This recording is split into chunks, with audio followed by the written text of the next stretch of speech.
Hello, hello, happy Monday, January 12th, 2026. Um, Today's been a nutty day. A lot of stuff going on. Mondays are so busy. I almost considered canceling out, and then I remember thinking, I was originally not going to stream on Mondays, and this is probably why I wasn't going to stream because you're catching up from you got at least 2+ days of shipping to do. I got several packages in this morning, new product, a lot of emails to go through. It's just been one thing after another. But I think I got it under control. Wow, let's see who we got here. We got Juicy, Gary, Russell, Gabriel. Hello, welcome on the YouTube side. Patricia, hello.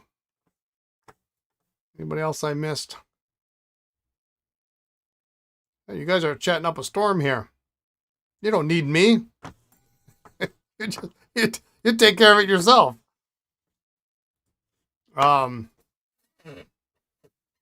So let's see what's in the news. Lisa and I actually were going to go. Russell, you'll like this.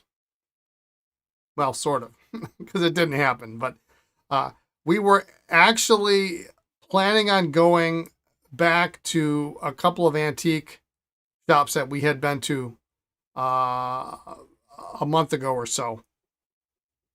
Jason, hello. Good afternoon. And we were kind of joking around about that stupid smoking jacket. Now the problem is there were multiples. There was at least two that I saw. Well, there was one green one and there was one black one, and I can't remember where the green one was. I know where the black one was, but I don't remember if it was the same place that had the green one. So it didn't matter. We only went to a couple places. We were thinking about backtracking. Well, as it happened, we had like a dusting of snow, and it had rained all weekend, and so the roads were a little slick, and both of us looked at each other and said, you know what, because there were, the last time we went on a Monday, and a lot of antique stores are not open on Mondays, and so we missed out on a good half dozen places at least that otherwise would have been open. And we said, well, we'll go on Saturday and they'll be open. But we looked at each other. We said, you know what? I'm not driving in this stuff. Well, we can wait. So we didn't go, but we were about this close. In fact, we had planned it out Friday night. We're like, okay, well, we'll just go. We'll go back to that place with the black smoking jacket, and we'll see if they had if they have the green one, and then we'll backtrack if we need to. So. Anyway, we'll do it again one of these weekends. Maybe this next weekend. I don't know. We'll see. But it was also the place where the black one was. There was a place where the guy says, "Yeah, I've got some fountain pens. Yeah, they're overpriced." and he wasn't wrong. 51 Signet for what did he? Oh, I forget what he wanted for $350, $400. It was all banged up. So anyway, so that didn't happen. And as it turned out, by the time the afternoon came, that the roads cleared up, and it would have been just fine. But we didn't really want to do that. Let's see. And I'm trying to think. I do have one bit of news to announce. I'm trying to think if there's anything else. It's been busy. So, big news of the week is that Lisa and I have signed a new retail dealer agreement with the brand some of y'all I might be familiar with. So we are back on track with Sailor to buy pens. Now, what that means is some of you might have heard ramblings on about price increases on Sailor. I don't have an exact date. The rumor is somewhere between February 1st and the middle of March. And there, from what I understand and from what I've seen from the Japanese side, the increases in yen are substantial. So, yes, we will have, as you can imagine, the Sailor catalog is massive. It's very large. I mean, if I could buy ink, it would take me a couple of months to get all the ink. But per the agreement, in order to be a dealer, I have to buy pens. So I am buying pens first and foremost, particularly with price increases coming up. I don't know if how much the ink is going up. I'm really not concerned about that because in order to be a dealer, I got to sell pens. So I don't think it's going to be. I mean, like, if Yamadori doubled in price, I would still buy Yamadori. And I don't know that it's coming to that, but we'll see what happens. So anyway, why am I ramming on about this? If anybody is interested in any current Sailor in the U.S. catalog, and there are about, I tried to count, but I got dizzy counting, approximately 850 different SKUs, and that's different nib options. So you might have one model that has upwards of seven SKUs. There are about 850 different SKUs in the U.S. Sailor catalog. If anybody's interested and wants to look at getting something before the price increase happens, email me sooner than later. hello@cardinalpens.com. There is no, if they don't have it in stock and the price increase comes through,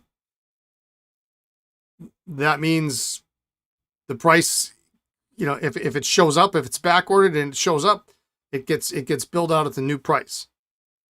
So the sooner you let me know what you're interested in, the sooner I can confirm what actually is in stock and we can take action accordingly. I do plan to place the first order for pens this week, maybe as early as tomorrow, probably Wednesday. But if you want to get in on the first batch, and again, I don't know, I think Japan has indicated their pricing is going up February 1st. The U.S. has said that it is likely to be mid-March.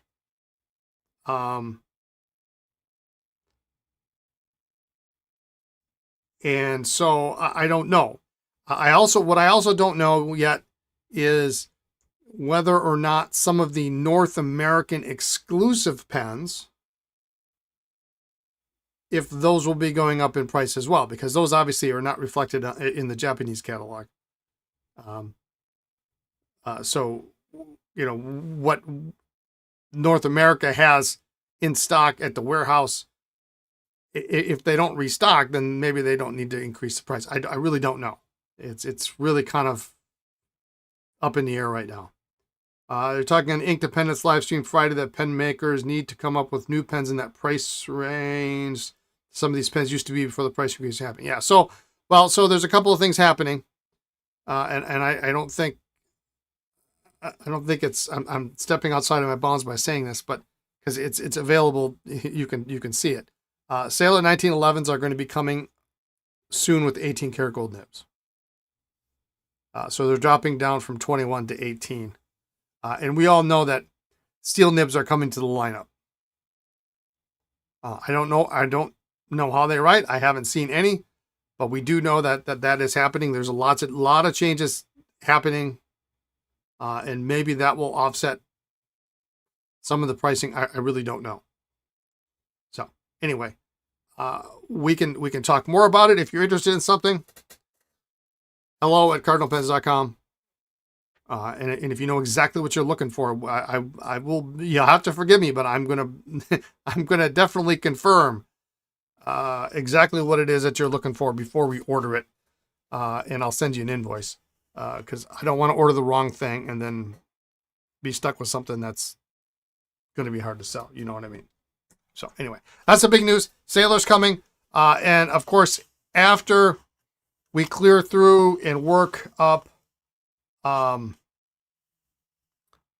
of the pens, because I do have a minimum requirement of volume that I have to purchase per year, which is actually pretty low.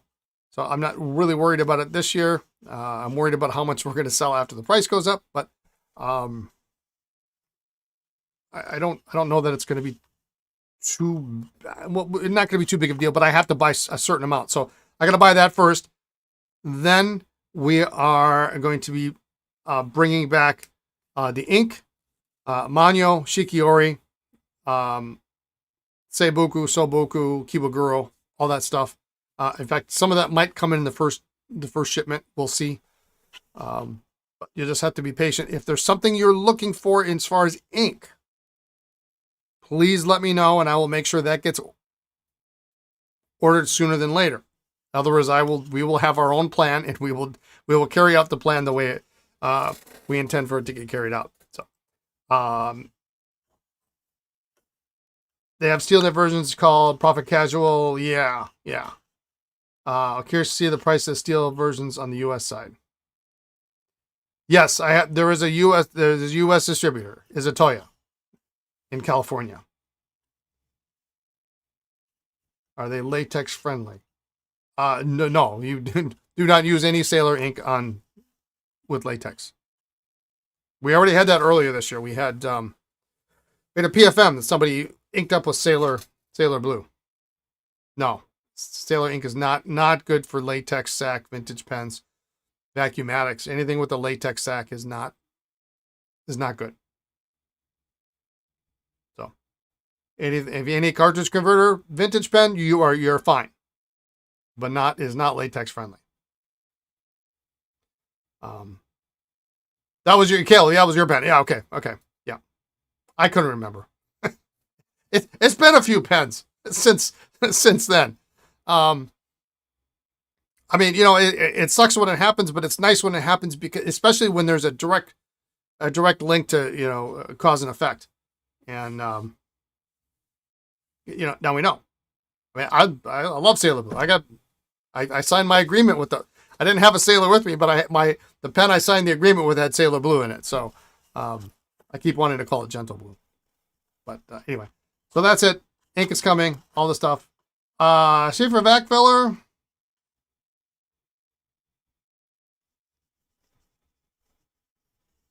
You might be okay. I don't know. That's a good question. Probably. Maybe. I don't know. Yeah. So, you're at your own risk on that one, because for those who don't know, Sheaffer vac fillers don't have a latex sack. They don't use a latex sack. It depends. It might depend on how the vac filler has been restored. Some people use the rubber gasket method. Some people use other methods. So, anyway, I got some pens in today that I forgot about. So let's take a look at those. We had originally decided we were going to start these guys. We had pulled these guys out. And these are on the soon to be list. But I got some pens in today that I think are better candidate. I mean, this would be fun to deox, but I got some pens in today that I want to clean up and get ready, and they should be relatively easy to do. So we got a bunch of these, and I forgot I had bought these pens, I don't know, a month ago, maybe more, and well before Christmas, and I just completely forgot. I knew I had pens that were coming. I just didn't remember what I bought. And so I totally forgot about the 45s. I knew there were some 51s. This guy here has got some nasty things in the cap. But it's got an amber jewel. As they say, of course, the price is right. So we got 3 VAC 51s. This is actually a VAC 51, but with the wrong cap. So we're going to see if we got a right cap for that.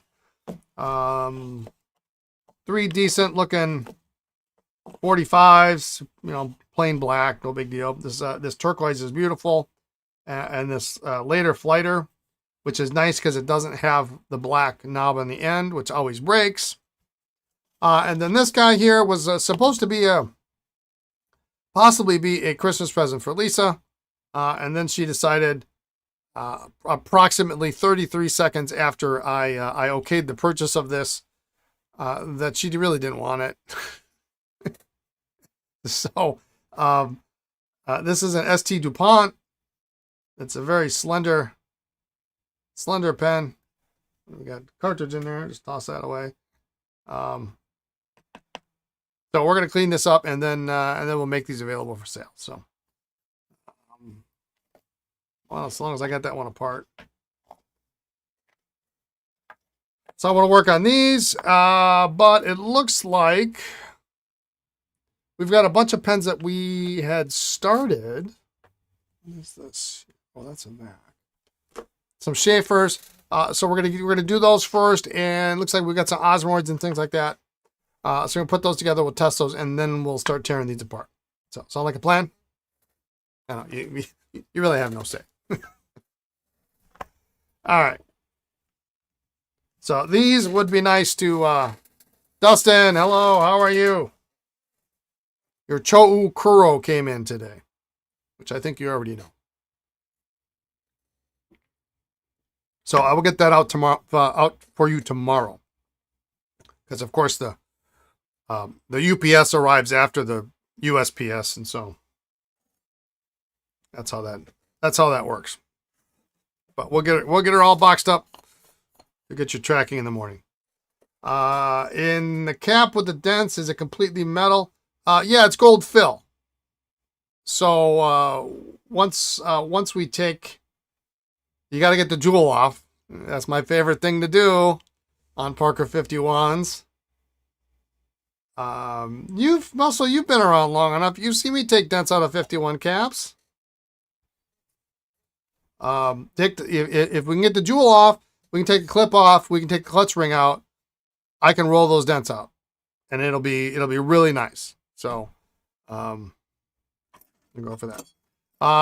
Yeah, Dustin, I got your email too about the sailors. So I'll get cooking on that tomorrow morning, first thing. So I'm still a little unsure right now who I'm supposed to contact. So my communication is delayed a little bit because I'm dealing with the head honcho, and it's not really his job to do that stuff. So, but we'll get it figured out. Yeah. I don't know. There's a couple things in there that I'm interested in, but I got to be a good boy.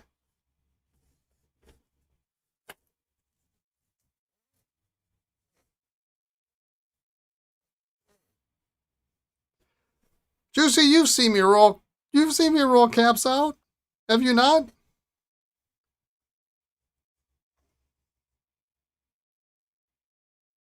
You could have requested a dozen sailors. I mean, you absolutely can, buddy. Oh, you haven't, Juicy. All right, well, all right. Guess I probably haven't done one then since I I started dual streaming on YouTube. All right, then we'll roll out some dance.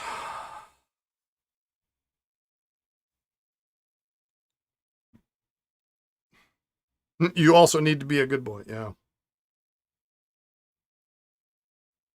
I haven't bought a king of pen in years.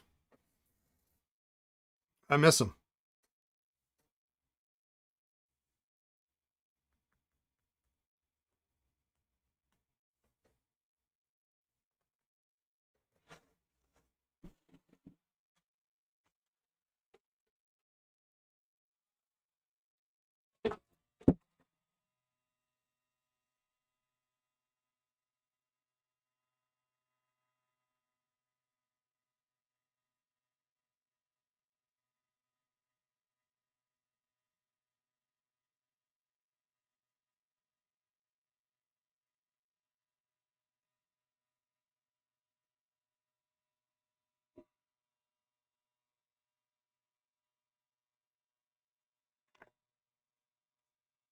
Really wish this cap wasn't cracked on this one, but at least it's cracked in the back of the cap, and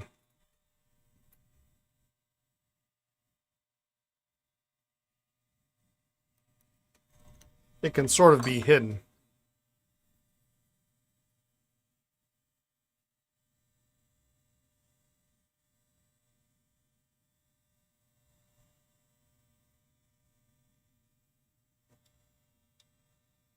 You've got lovely 5161s with the cap go through the wars.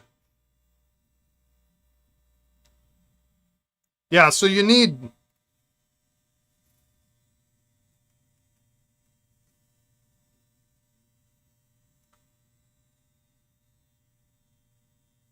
mandrels for every style. So a 51 mandrel is not going to work on a 61. You need a 61 mandrel. I've not done 61s only because I don't like working on 61s. Yeah. I guess I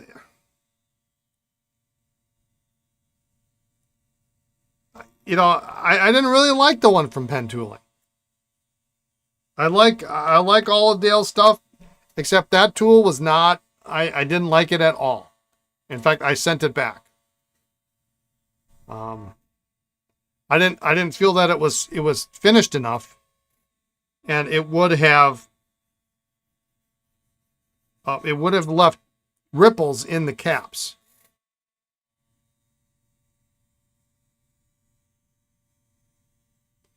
You forgot to mention, unrelated, that the TWSBI Obsidian cap stays on much better for you than the Kai does. The Obsidian is just beautiful. Yeah, it is nice.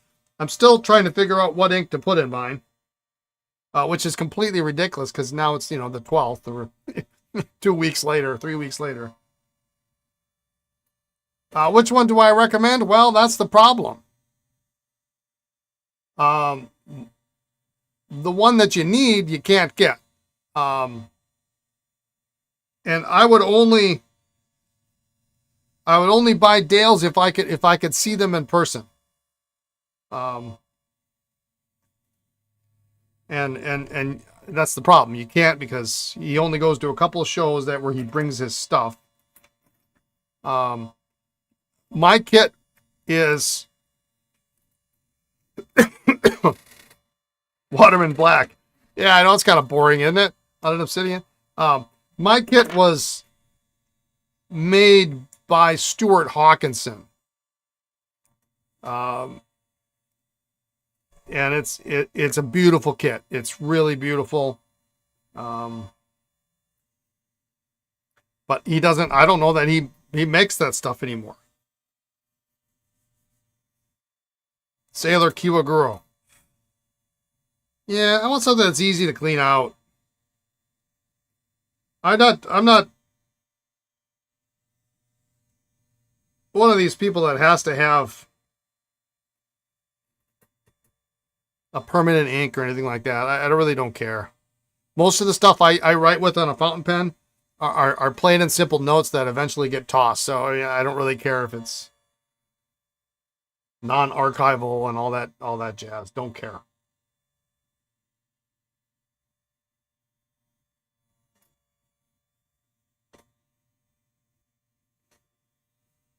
I could put Yamadori in it.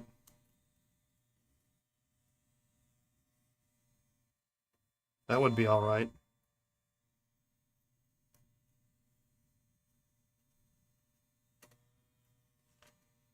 You probably have to make do with the pen tooling one. Yeah, I mean, if it were the only option, I would say, well, you know, it is what it is. And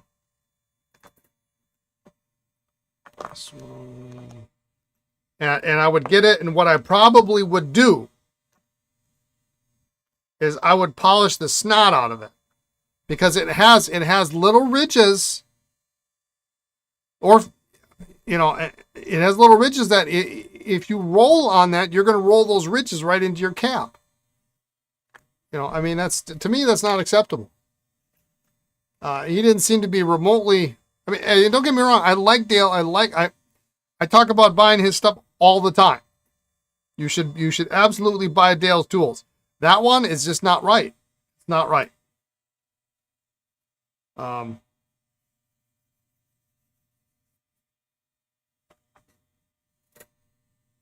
Put these guys together. But I would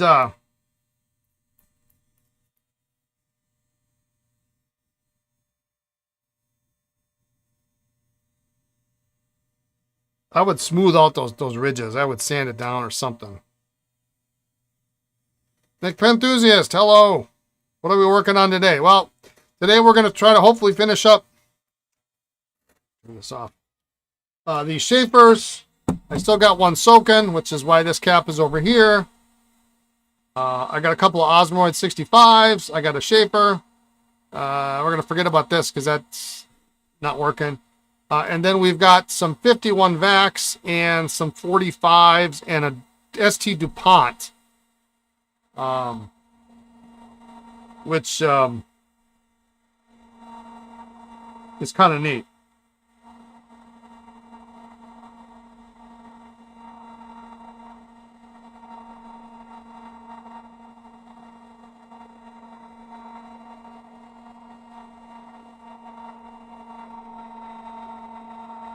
Hibagura is amazing for cleaning for a pigment ink. I even have used it in a 2000. Yeah. Your feelings too why you use it instead of platinum carbon black. Yeah, platinum carbon black is really, it's very hard to clean. You know, when I do samples and I pour the ink into a cup so I can suck up the whole thing. There's a film. It leaves a film, and I hate that. But some people either feel the need to or need to have a permanent or a nano pigment ink, and you know, platinum carbon black does the job. So.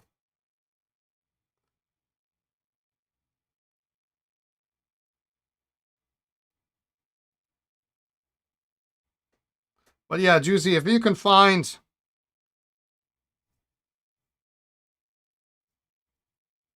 a Stuart Hawkinson mandrel set, those are the ones you want. 110%. They're well made. They're beautiful. They're smooth, and that's what you want. You want a smooth mandrel.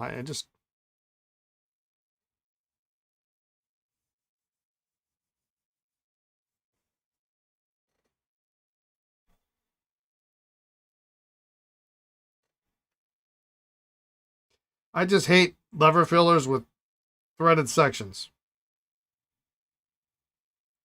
It's a terrible, terrible, terrible idea. Looking at you, Osmiroid. I'm gonna move this out of the way here.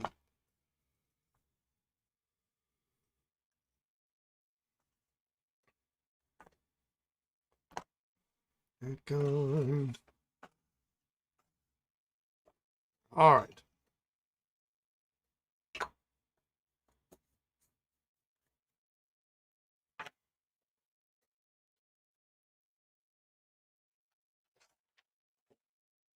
The new Obsidian Twizzby is a perfect permanent home for your platinum carbon black for envelopes.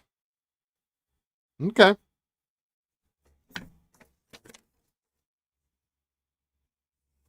I just have very limited. I don't need to get into inks. I really don't. Although you know what might be cool would be something like a dark orange. You know, a bronzy to go with that bronze trim. Where is my? Oh, I left mine at home. Guess I'm not filling it today.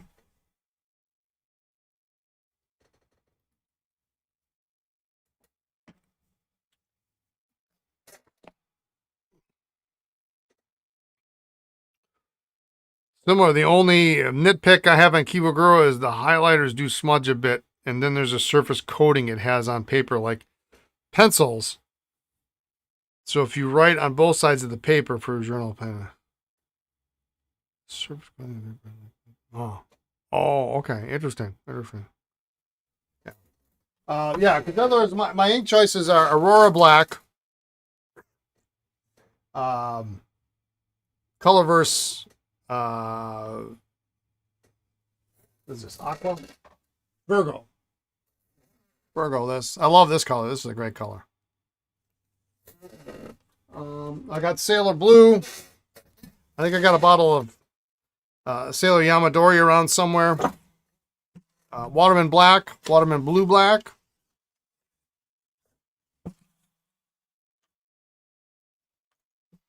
That's kind of it. Although I've got a bottle of Sheaffer Green, which really wouldn't go very well. Sheaffer Red and Sheaffer Brown. Maybe the Sheaffer Brown? I don't know.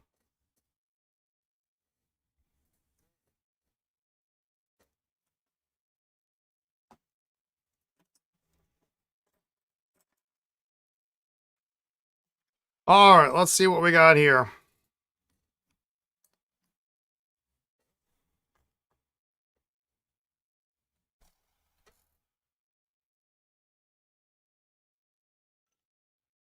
Yeah, Sheaffer Brown's a great color.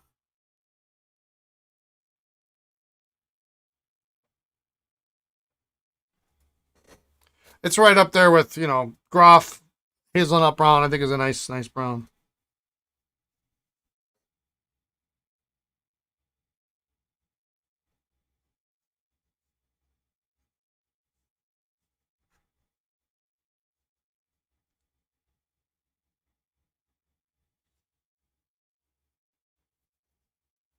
Yeah, Waterman Brown, but you can't get it anymore.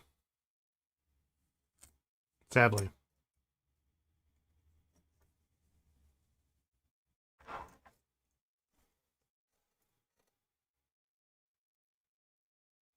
Sheaffer Green or Brown would be great in the Obsidian, your personal vibe. I can see Brown.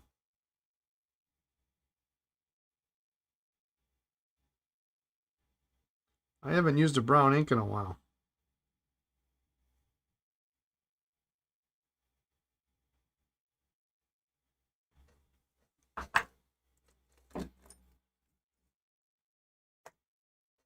My problem is I've got the bottle of ink at home, right? And I haven't used it. So once I open it, it's no longer an unopened bottle. I mean, up until that point, I can like kind of give it back.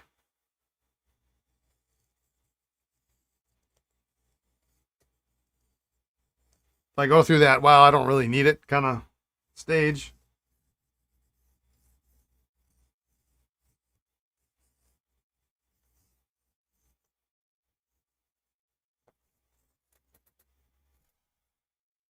I mean, I can't see how often I'm going to use Shaper Brown. It's a great color, but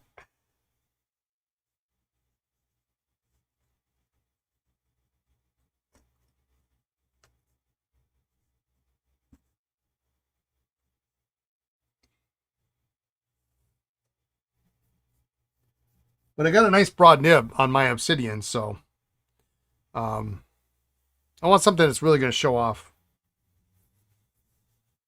the ink.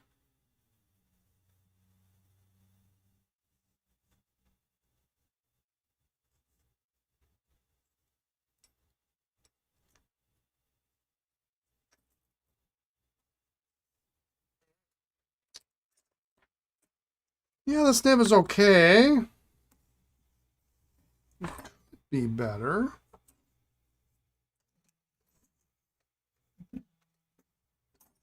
Need to find my sanding square here on my bench.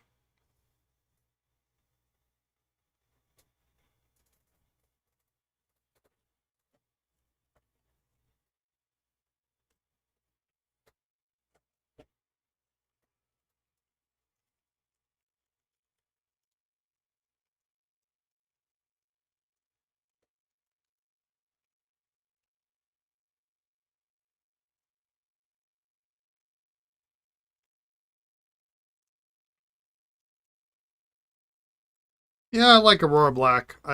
You know, as far as black inks go, it's as dark as I want to go. Um,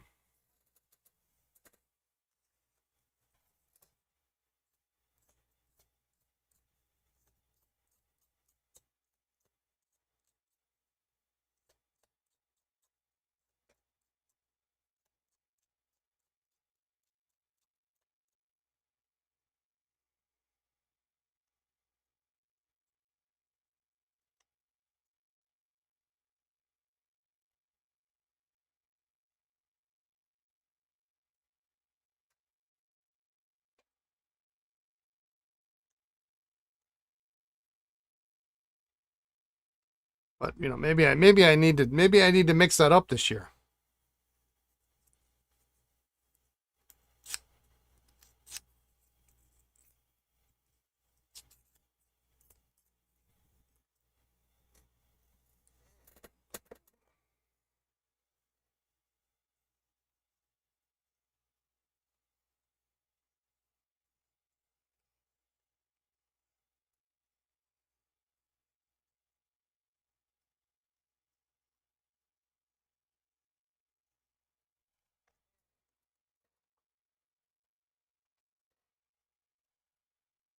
I don't think this was bad the way it was.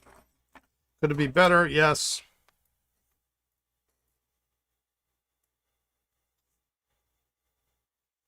Yes, it is better.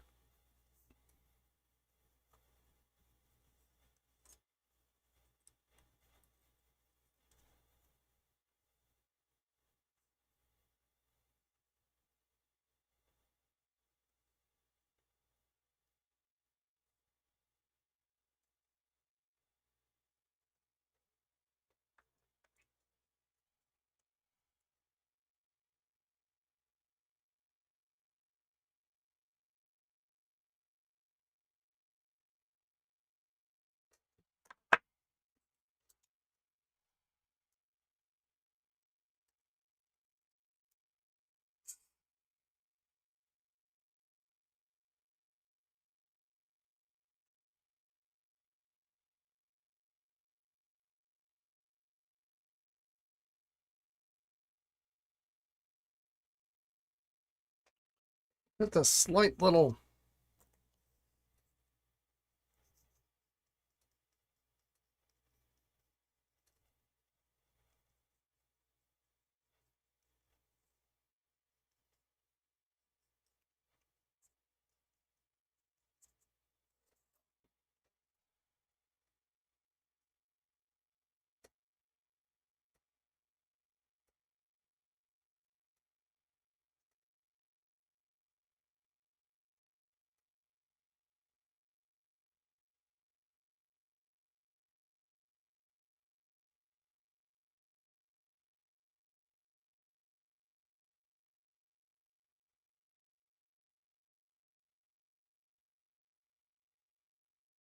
Some feedback. It's not too bad.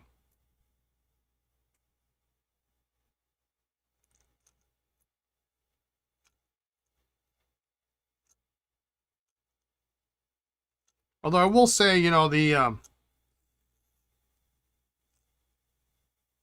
it's funny, Gary, you mentioned Eclat de Saphir, because I was just going to say, I've been eyeing up some of the new to us, newer, I don't know how long they've been out. Urban inks, Jacques Urban inks.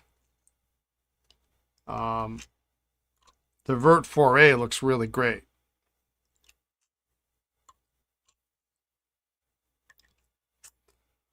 Eclata Saphir I used to like a lot, and then I discovered there were other blues out there, and then I realized I really didn't like blues with all that purple in it.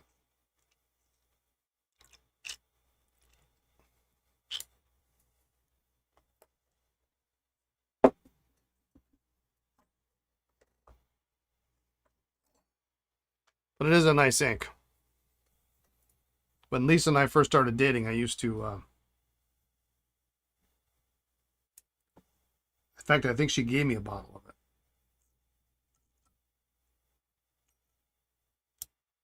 You're considering a Sheaffer Royal Dalton desk set? What do we think?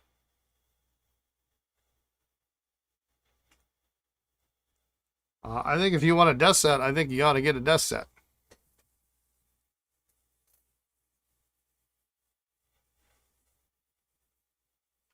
This patina on this nib is crazy.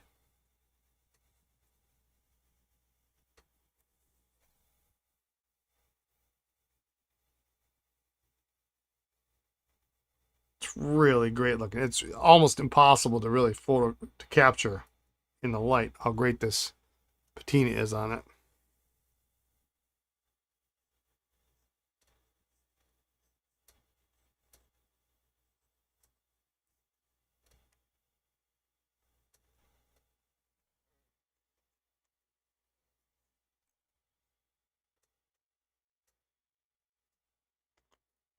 The new Diamond Blue may be the first shimmer ink you'll buy. I want a bottle of Rouge Hematite Diamond and panicked because of the shimmer. This was several years ago. Yeah.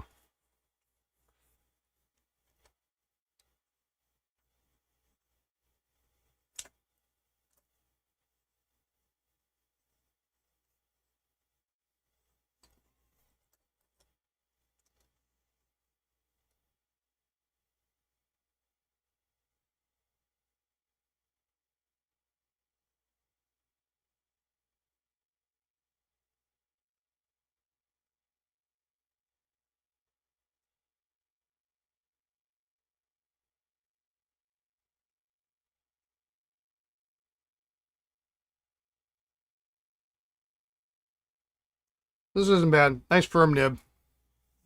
You got a visible ink window. Little ambered.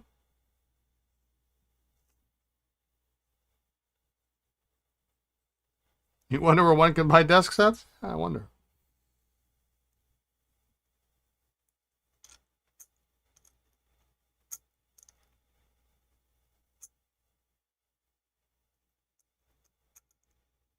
Desk Set Emporium.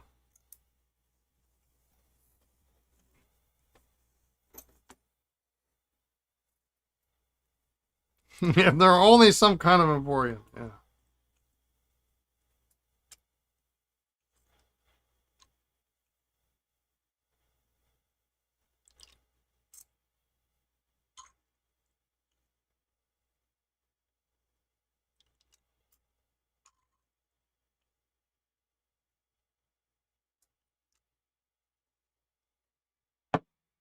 Do love me a good desk set. The bigger, the better. Doubles, even better.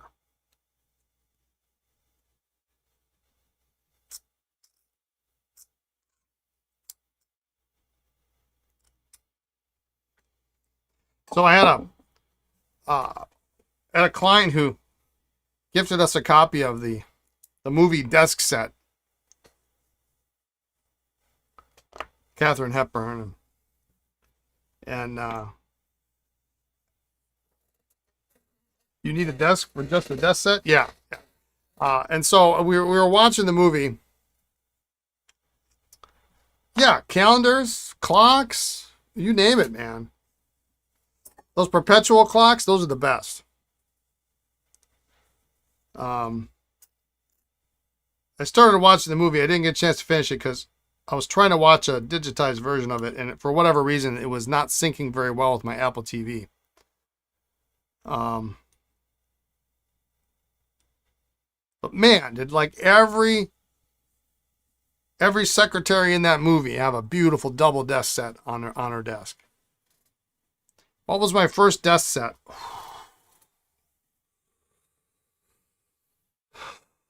It was an Esterbrook for sure. Which one? I don't know.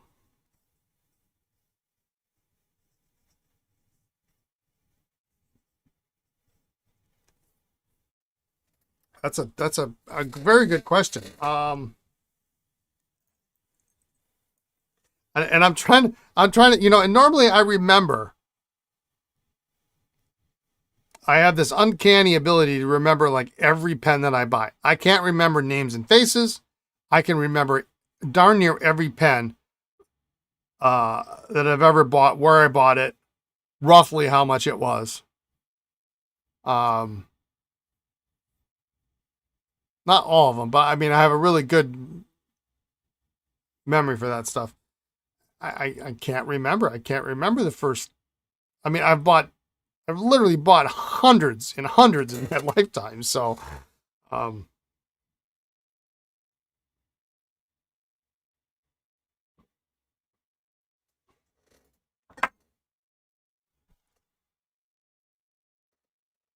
anyone bought from North American Pen Auctions? They currently have an estate writing instrument auction. I have put in a bid on Sheaffer Legacy. Yeah, so North American Writing Office Auctions is owned and run by a good friend of mine by the name of Pierce Jarvis. He lives in Canada. Um, he is he's a wonderful man, a young man too. Anybody older than you is young, right? Um, extremely knowledgeable about pens. In fact, I sold him in 2024. I keep thinking last year, but last year is now 2025, right? In 2024, I probably sold him, I don't know, close to 100 pens maybe for his auctions that he has. He's a good guy. He is absolutely 150% to be trusted. Um, if I've never actually bought anything on the auctions, but I would imagine if there's an issue with, if you ever had an issue, he's so above board, and I mean, he'd take care of you. I wouldn't have any doubt uh, in grading any of that stuff. Um, I hope to one of these days buy some of the stuff I sold him, because I sold him a lot of stuff. And I have not seen it all go through. Um, so maybe I get a chance to buy some of it back, but we'll see.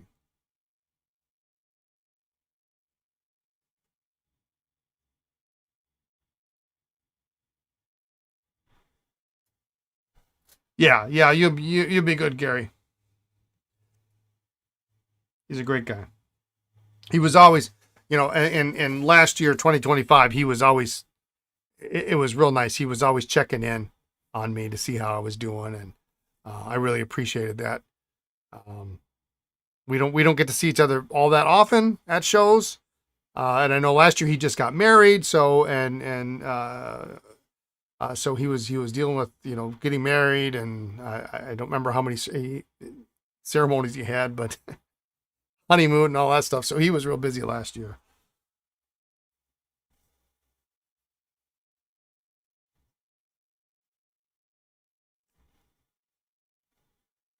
But I did see that estate auction. I did look, and I know he's got another one coming up. Does it open this week?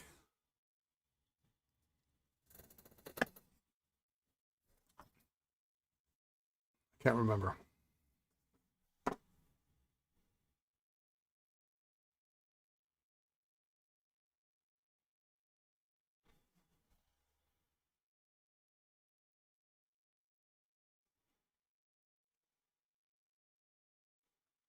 So it started out a little dry, but it's fine now.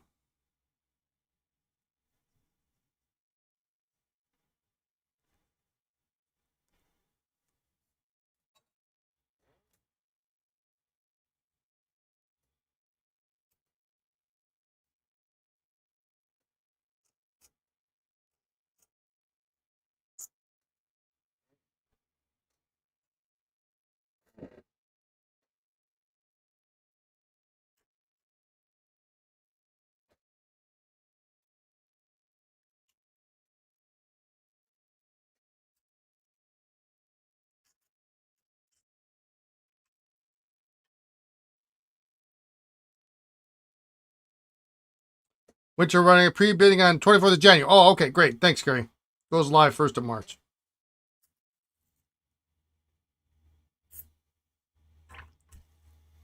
I can't remember. Is there any good Parker stuff in there?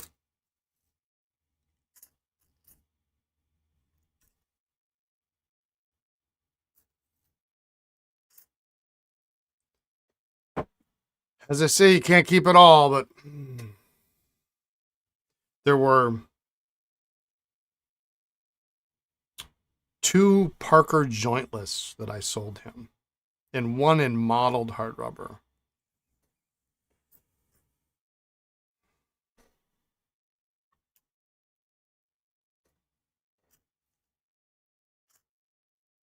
I keep thinking about those 2 guys. The model one especially. Like, they weren't perfect, but I mean, how often do you find a Parker jointless? The answer is not often at all.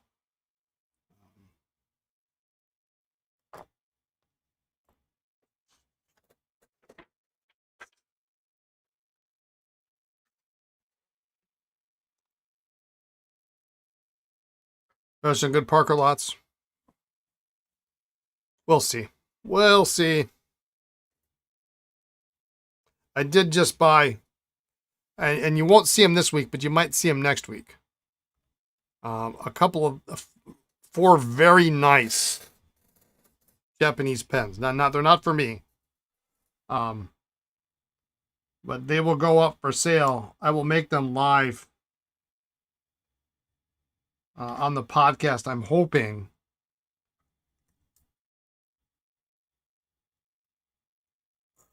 next Friday. And they're going to be hot.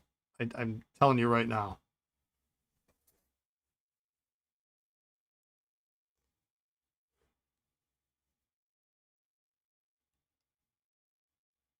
So I got to sell those guys, and then maybe I can consider. Well, actually, Baltimore show's coming up. So, if I'm a really, really good boy. Oh, man, this is nice. Look at this.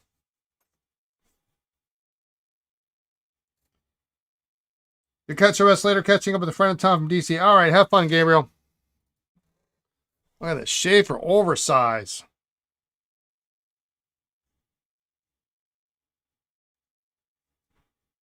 Oh, man.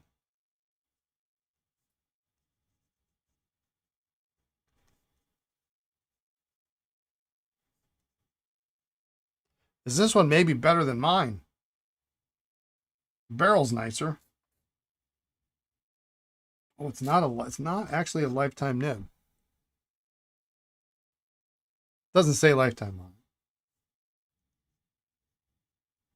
Boy, that's nice.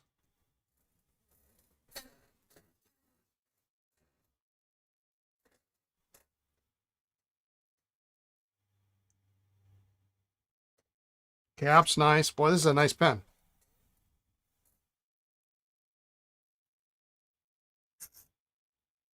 Someone looking for an oversize.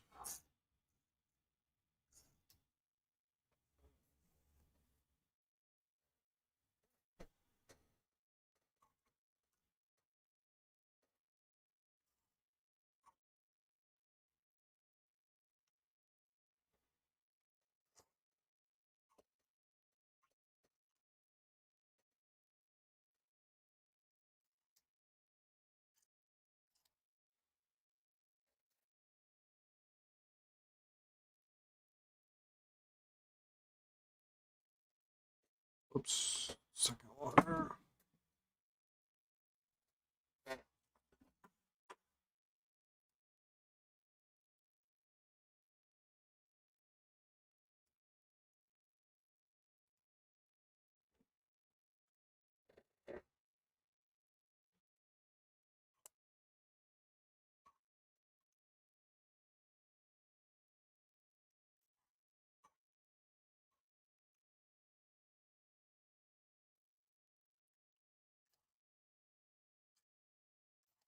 A visitor in the shop this morning, kind of unexpected. Long-time customer. Great guy. And he asked about consigning some pens, and then he told me, I know he's got a lot because I know he bought a lot of pens from me. A lot of pens. And well, how many pens do you have? Actually, the first question I ask is how's your health? Is your health good? I mean, why are we selling pens? Because he just enjoys it so much. And he's fine. He just he's, as he likes to tell me, he's moved so many times and bought so many houses, and this is the last house, so he's tired of looking at stuff. But I think he said he has 5 boxes, and then he pointed to the wall about how high they are. Like, man, all right. I said, well, we'll take care of you. Bring him in.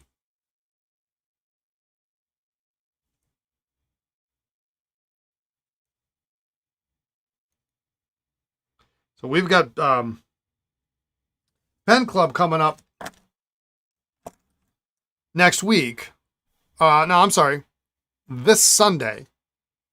And if there's any local folks watching the stream, we posted on Facebook. We've got a Facebook group. We posted on Facebook.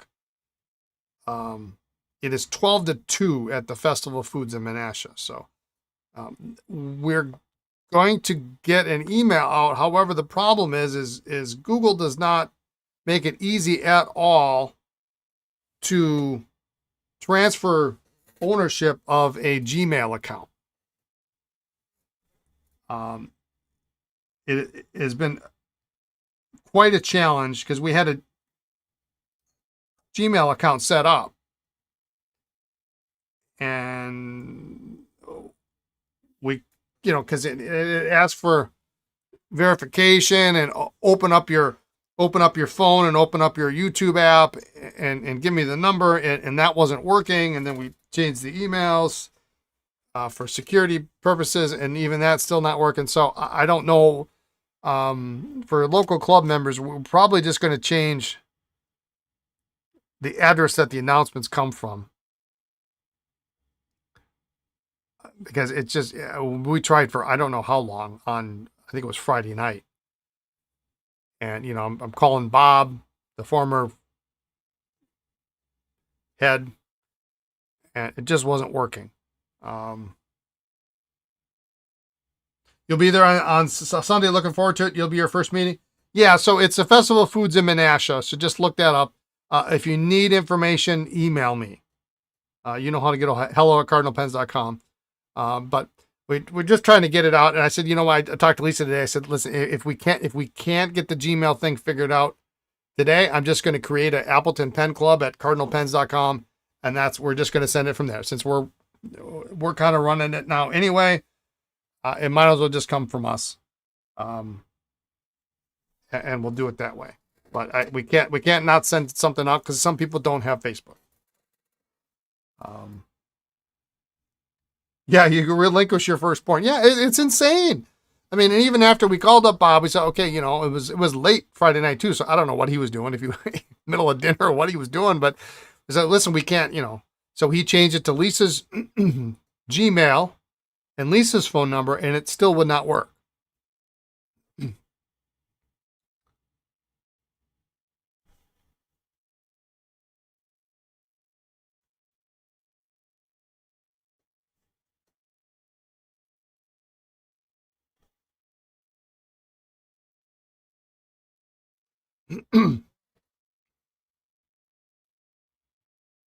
Well, this is nice. I don't like fine nibs, but this is a very nice fine nib.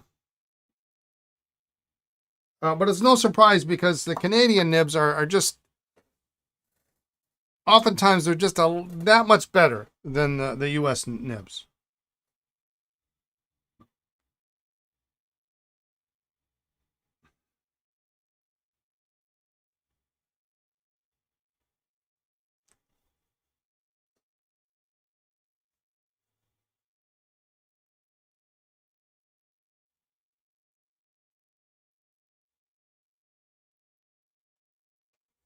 Slightly soft, but I wouldn't even want to promote it as such.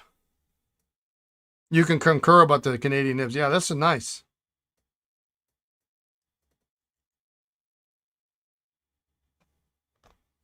I mean, if I needed if I had to live my life with one fine nib, this would be a good option.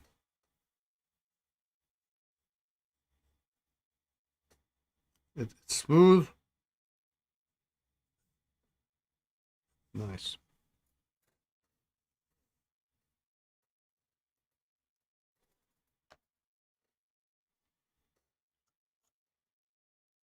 So I don't think we have a specific topic. I think our we have a general topic for Sunday, and it's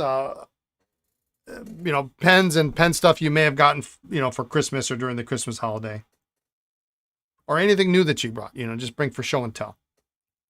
We're gonna put less emphasis, I think, going forward on making sure that there is a topic. I mean, if we've got one, great. If we don't, I'm not gonna. It was actually a little stressful trying to come up with topics, and I'm just like, if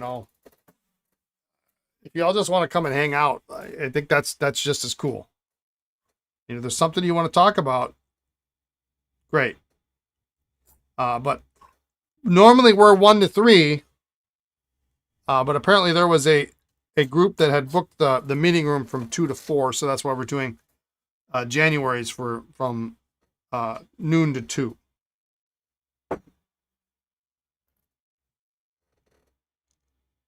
This is a nice pen. This is really a nice pen. I like that a lot. Gotta go to gym class. All right, Gary. Take care. Get that heart rate up.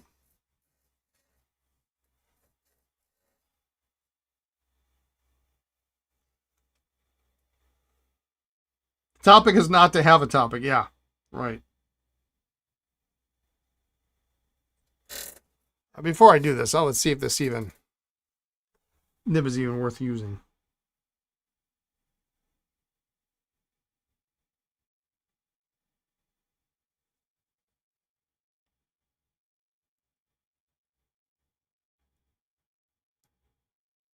We'll try it. I mean,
it's not bad.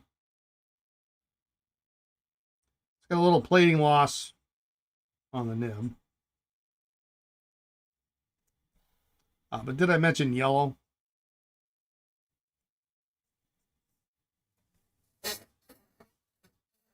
Well, that's pretty awesome.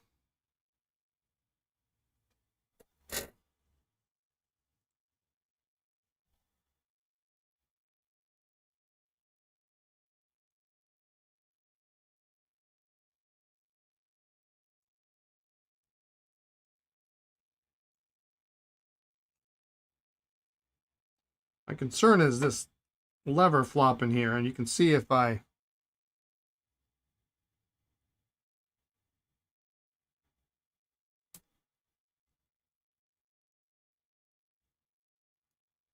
twist it back, it goes into place.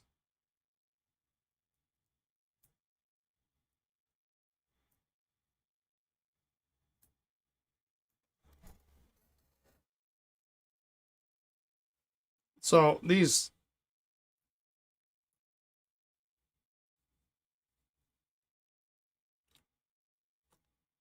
yeah.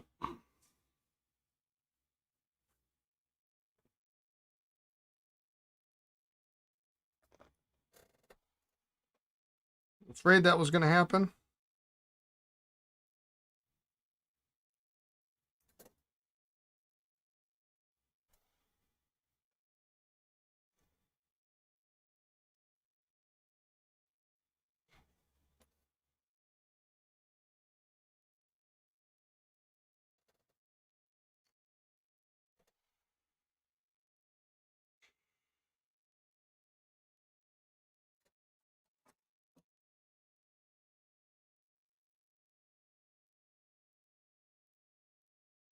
That's probably why the original sacks were cut so short.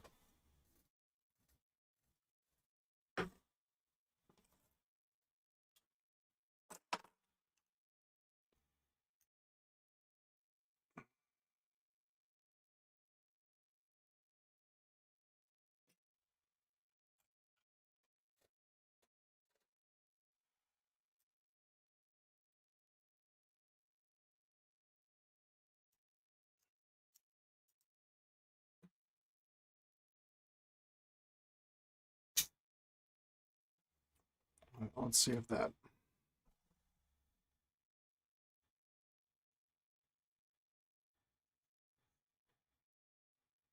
There we go. That's better.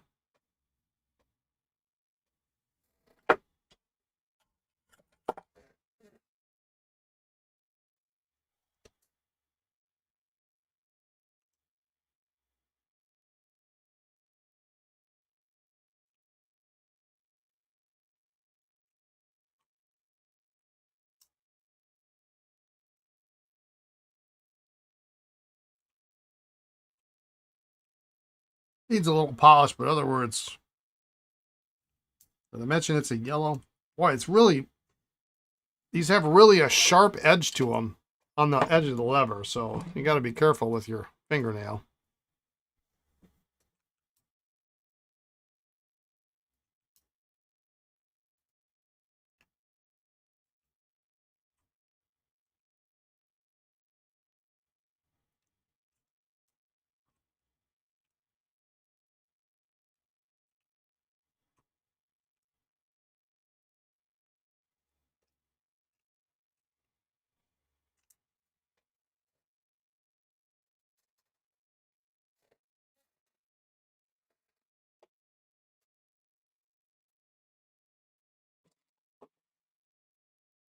The car working okay? Yeah, it is. We're a little disappointed in the insurance company.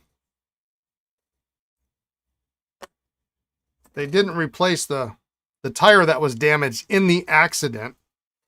I probably yammered on about this last week. But it was clearly damaged in the accident because, you know, the shop is always, whether you like it or not, they're great about telling you what you need to do. And I follow the trust but verify principle. That there's one of two reasons why a shop will tell you to do some maintenance on your car. One, it's so they can make money, whether you need to do it or not. And the other one is because it's something that you really actually do need to do. You know, they tell me I need to replace my timing belt on normal service interval at 100,000 miles, then I'm going to do it. You know, if something's you know, if my tread is wearing and it's too low or my brakes are too thin, then it's time to replace, and then I do it. But if they didn't tell me to replace tires and I drive 9 miles a day, that's it. Our commute is 9 miles back and forth. You know, and then Lisa does occasional trips to the grocery store or whatever. There's no way. 6 weeks ago, when they last saw the car, they didn't recommend new tires. There's no way. And so we got a call in with them about what their thinking was on that. Because I'm willing. I know you got to buy kind of have to buy them in pairs. I'm willing to pay for the other one, but I shouldn't have to deal with the damaged tire because they didn't want to replace it. You randomly came across the stream in your feed. This is oddly compelling television. Non-dairy. Well, I'm in Wisconsin, so grab your Lactaid. I won't have any dairy products on the stream, though. Welcome. This is, what is this? Italic Broad Straight. I don't know that this is a good nib.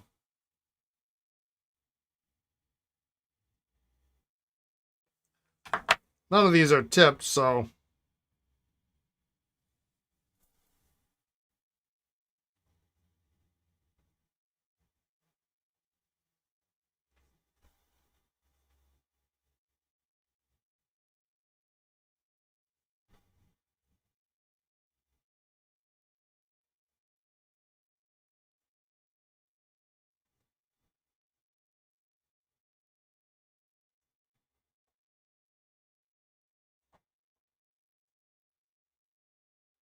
And it's really left oblique. Does Wisconsin have price regulations on milk? I would have no idea. I don't drink milk anymore. I've become lactose intolerant over the years, and I don't drink milk anymore. So, yes, some vintage pens are milk and casein. Yeah, absolutely.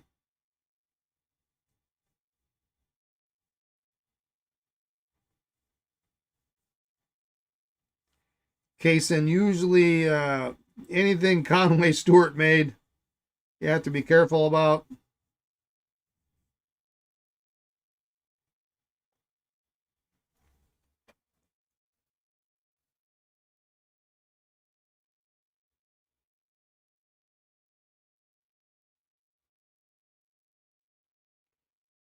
There are some American-made casein pens too. They show up from time to time.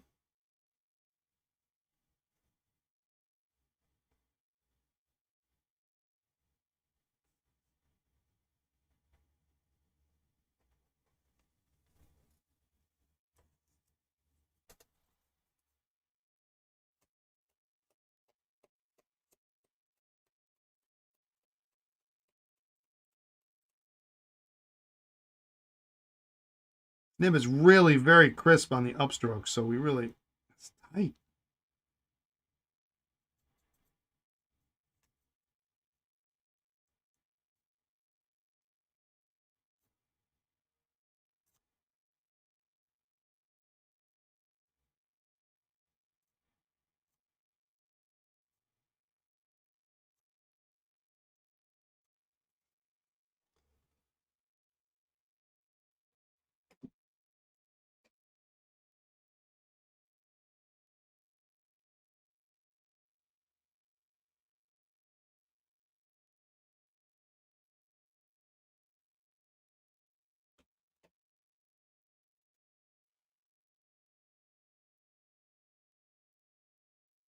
Here we go. Must have been a little burr or something. It was just kind of pretty awful.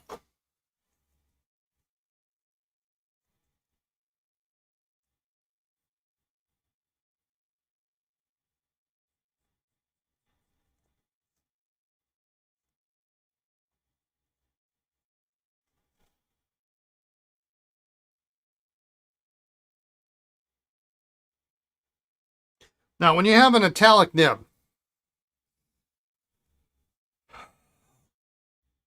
and in particular an italic nib, not a stub, because an italic nib is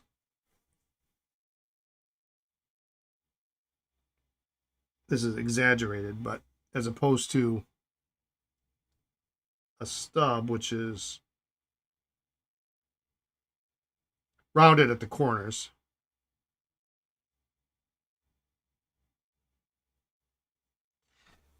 when you have to be careful when you're smoothing the nib on a buff stick or whatever you're doing it on, because you can't do the traditional rolling. If you roll it, you round these off. And so my line width is here.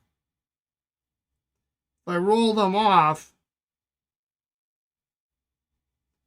then my line width ends up being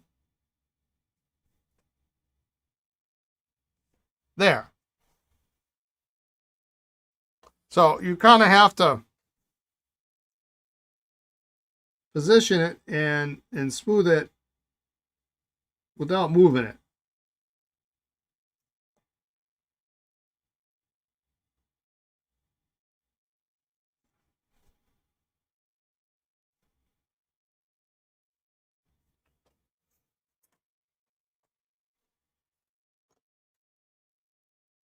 Yeah, some of the old docs like razor, but yeah, and that's because a lot of people will, as they write and they get to the right side, they rotate.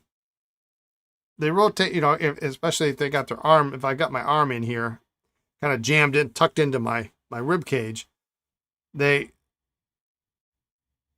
end up rolling the pen over, and when they do that, they end up digging that sharp edge right into the page. And that sharp edge is what gives you the drastic variance between your downstroke and your cross-stroke.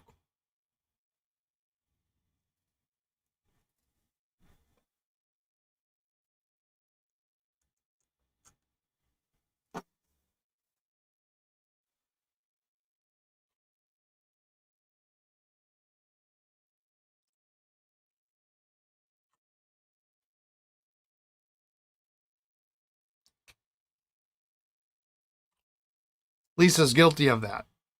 She rotates her hand as she goes across the page.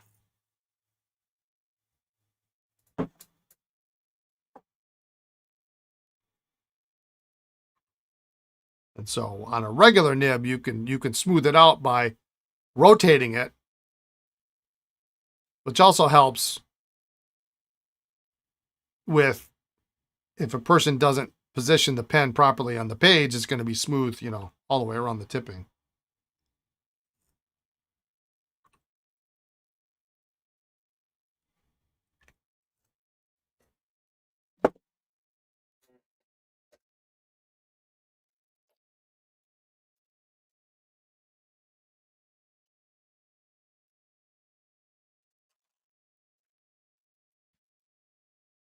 But yeah, it's nice to have the car back. The thing I missed the most, despite the rental car having all sorts of wonderful technology, the one I did think was maybe the coolest on the rental car was their cruise control, which they didn't call it cruise control, they called it Pro Pilot.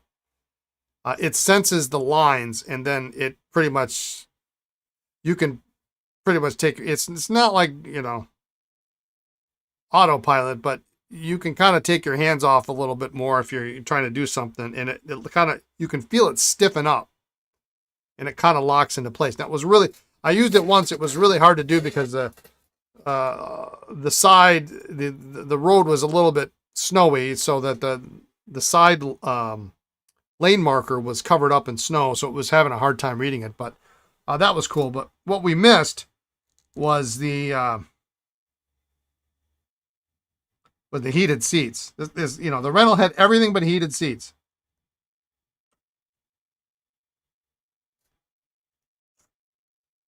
All right, last 65. This one's got a really awesome nib.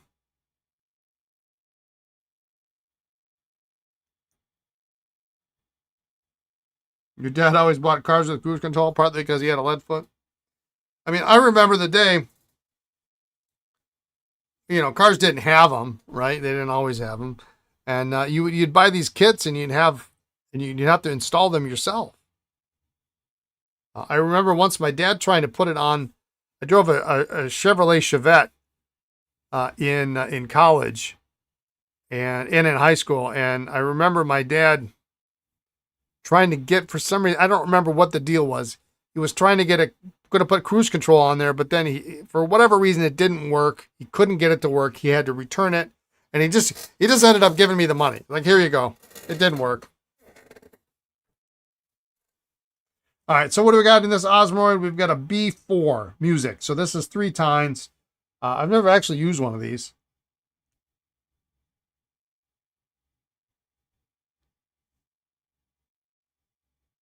Oh, ho, ho, ho, ho.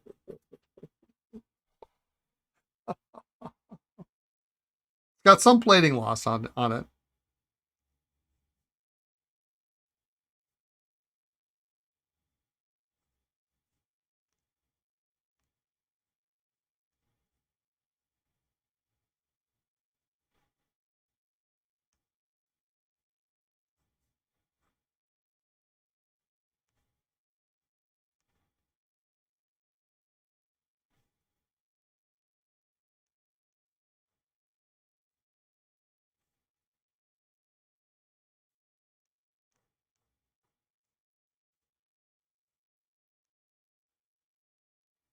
So this isn't quite as thin as I would like it to be.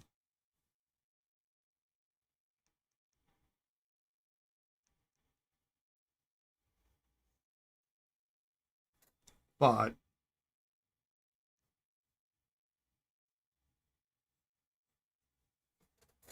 let's see if we can fix that a little bit. At least it's not, yeah, it is very juicy.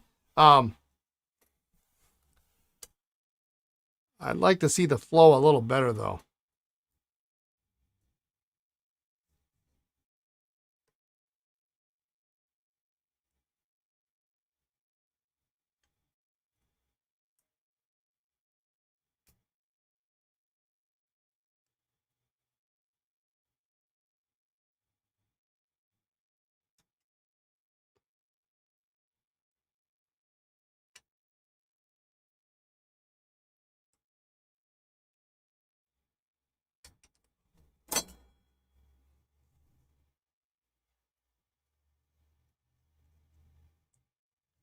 It's almost like the feed doesn't want to keep up. But we'll get it.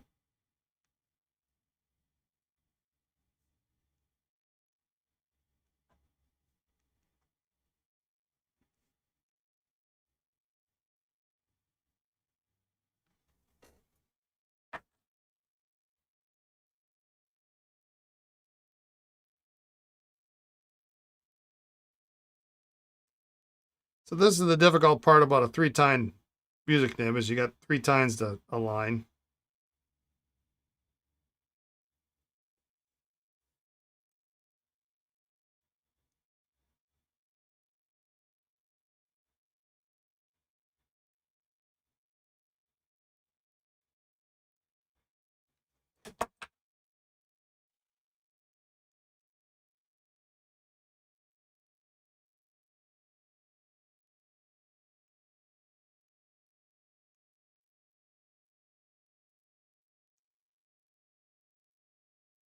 That's better.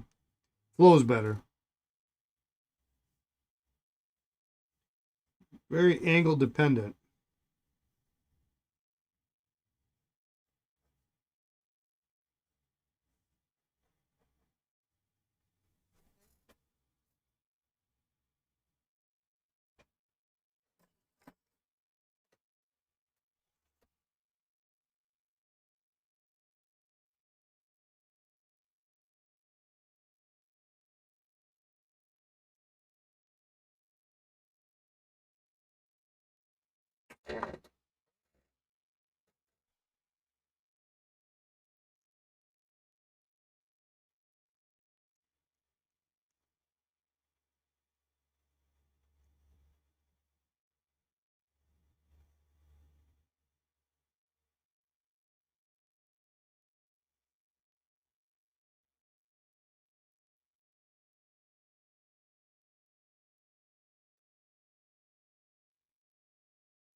Let's just do a dotted 8/16 just for fun.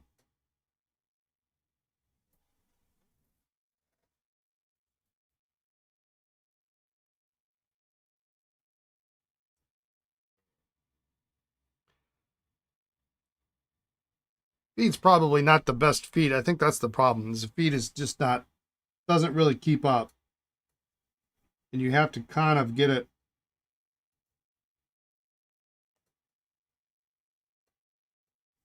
started.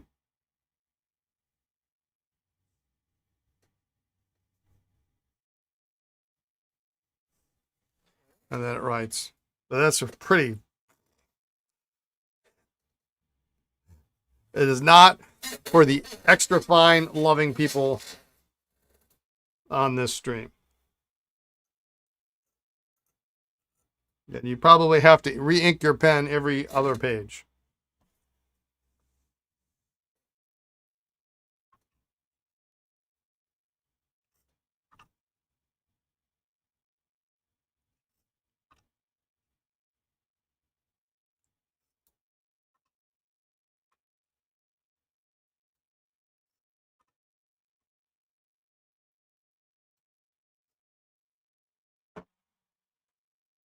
All right, one more, and then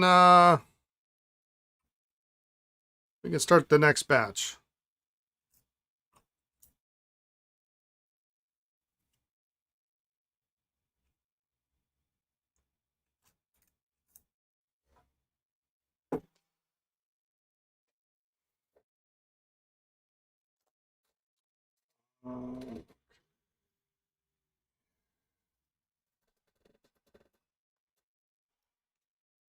I don't know if this is going to fit. Does it fit? Doesn't fit. Well, what we're going to do is we're going to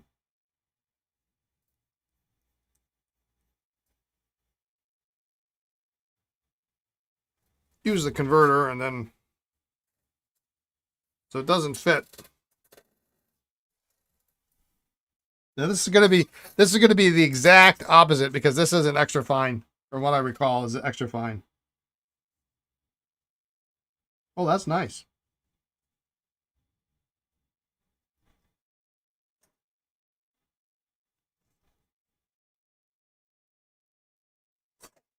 More like a fine then.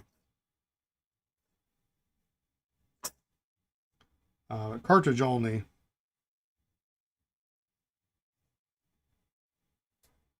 It might take the aerometric.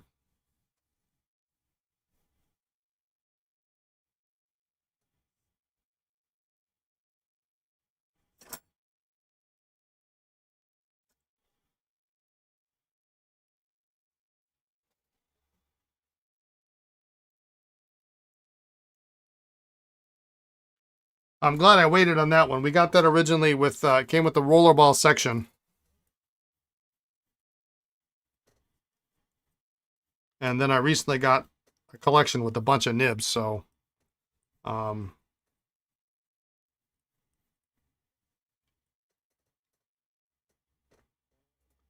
was one nib that fit.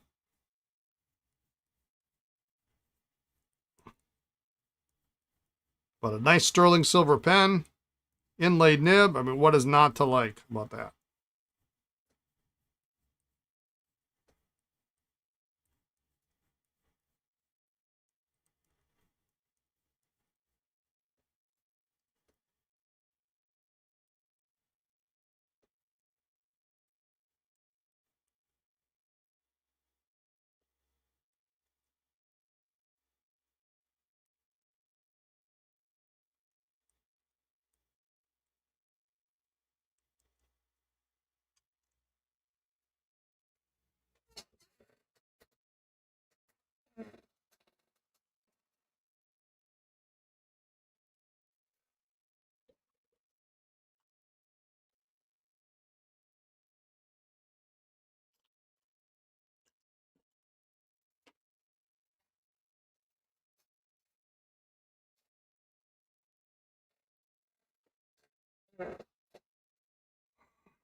All right, we can spin these out.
It'll be especially helpful for these vac fillers.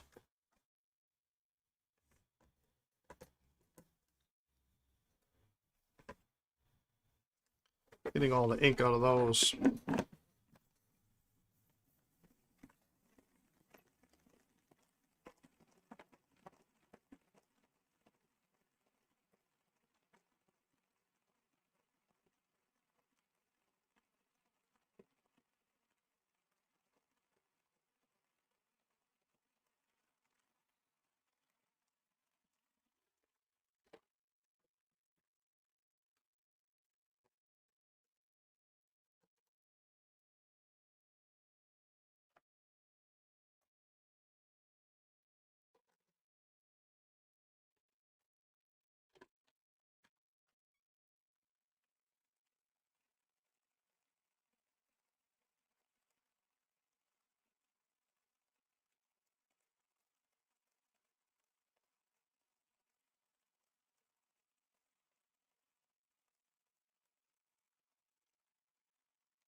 Yellow.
And last but not least, our beautiful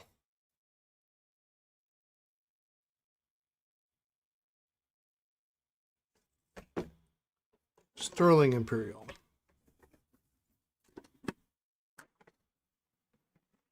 One thing I would like more is if that was a touchdown.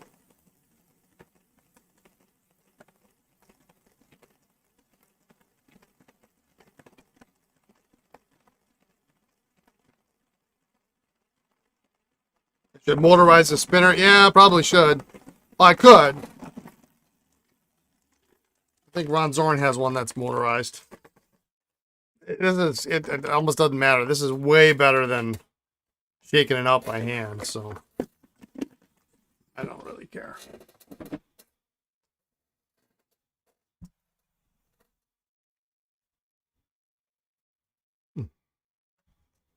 All right.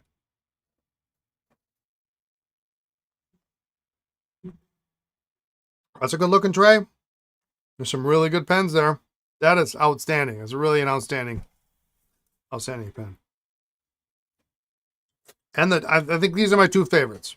These here.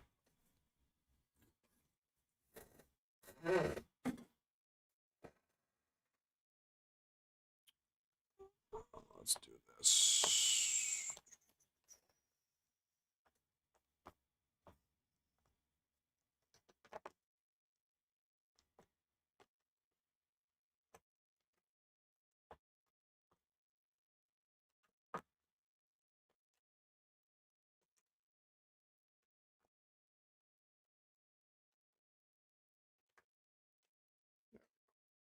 All right, so those guys are done. We still have, let's take,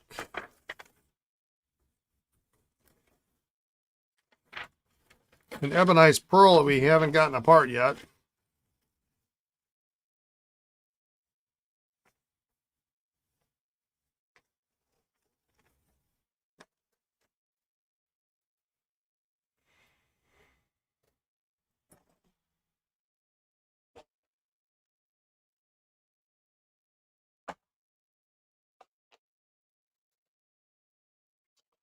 Well, let's put all of our, probably shouldn't be doing it in this tray.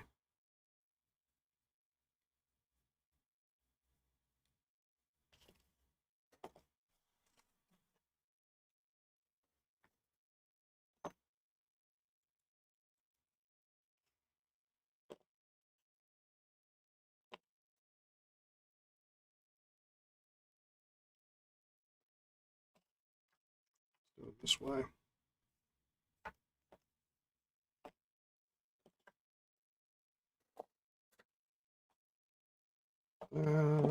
This one, I gotta see if I got a cap for, before I even bother messing with it.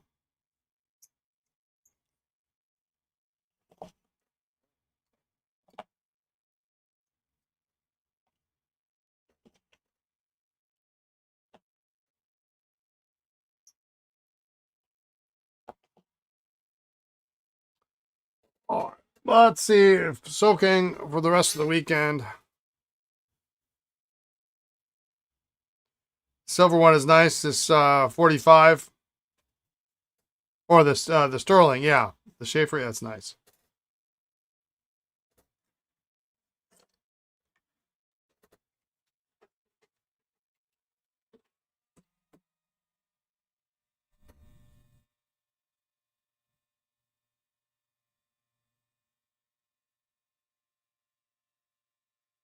If anybody was late to the Twisby Obsidian party, I got more coming this week.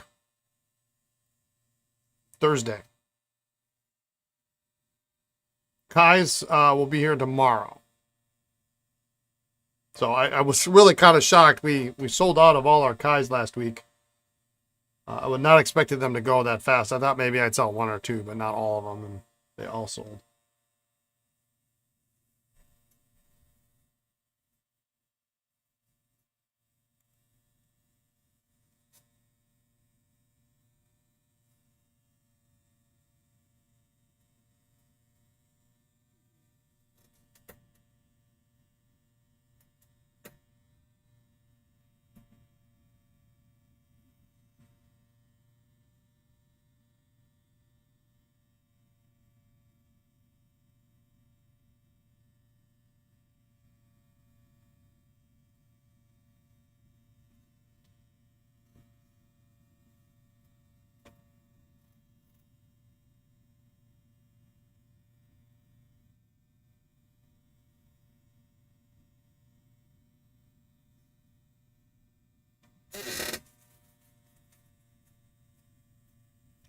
I can't tell if this is starting to give or if it's just my imagination.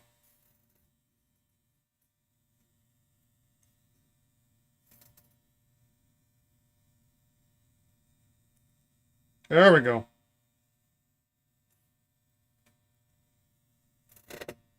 Yes.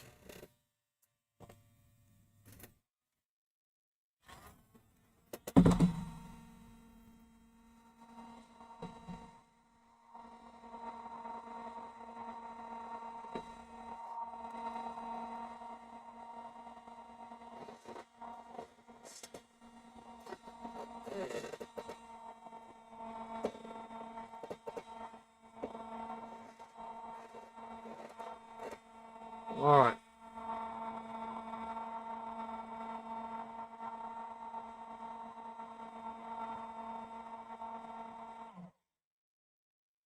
Nice looking DuPont with an 18 karat nib.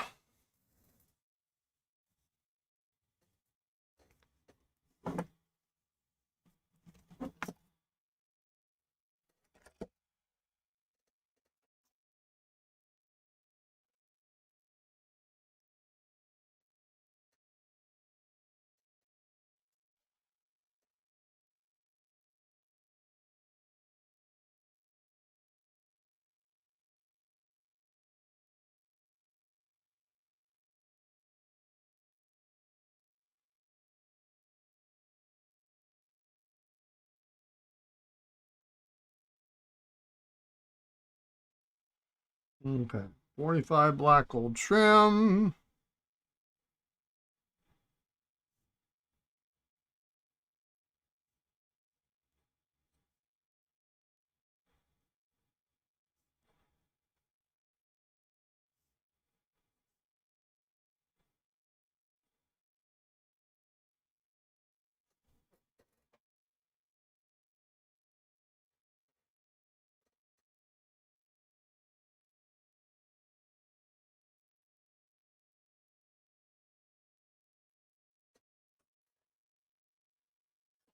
All right.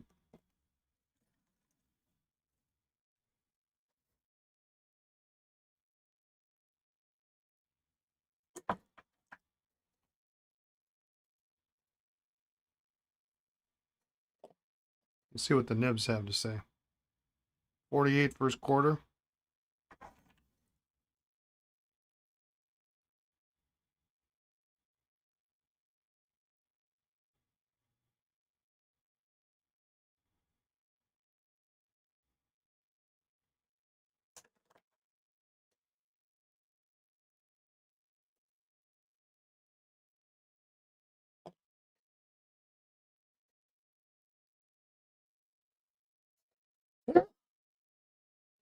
Oh, excuse me.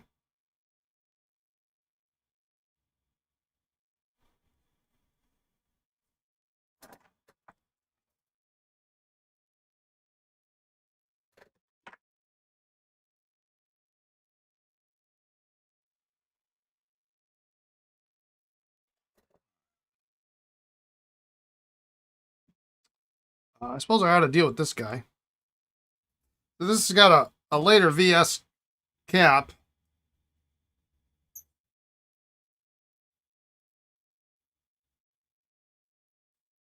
But an otherwise okay looking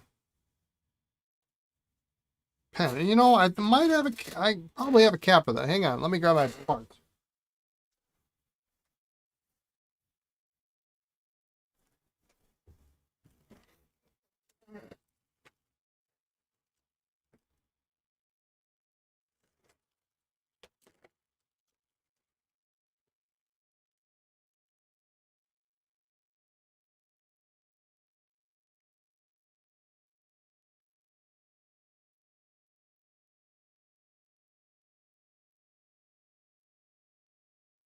That one might work.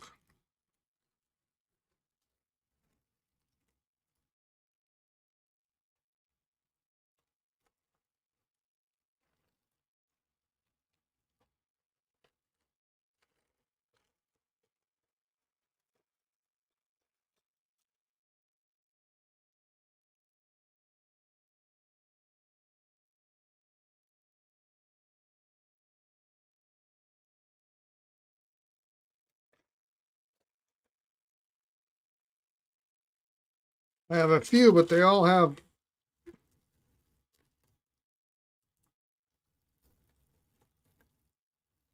dinged up caps.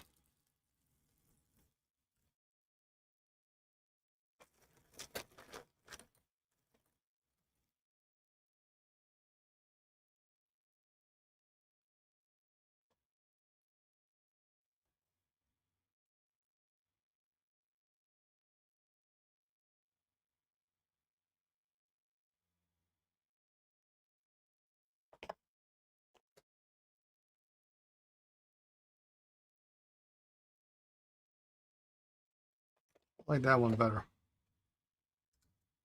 We'll go with that one.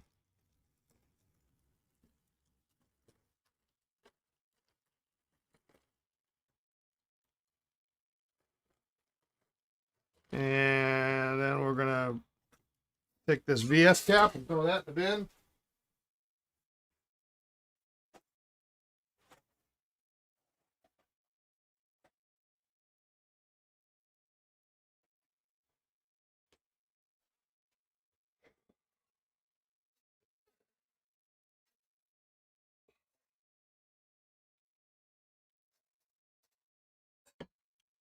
All right.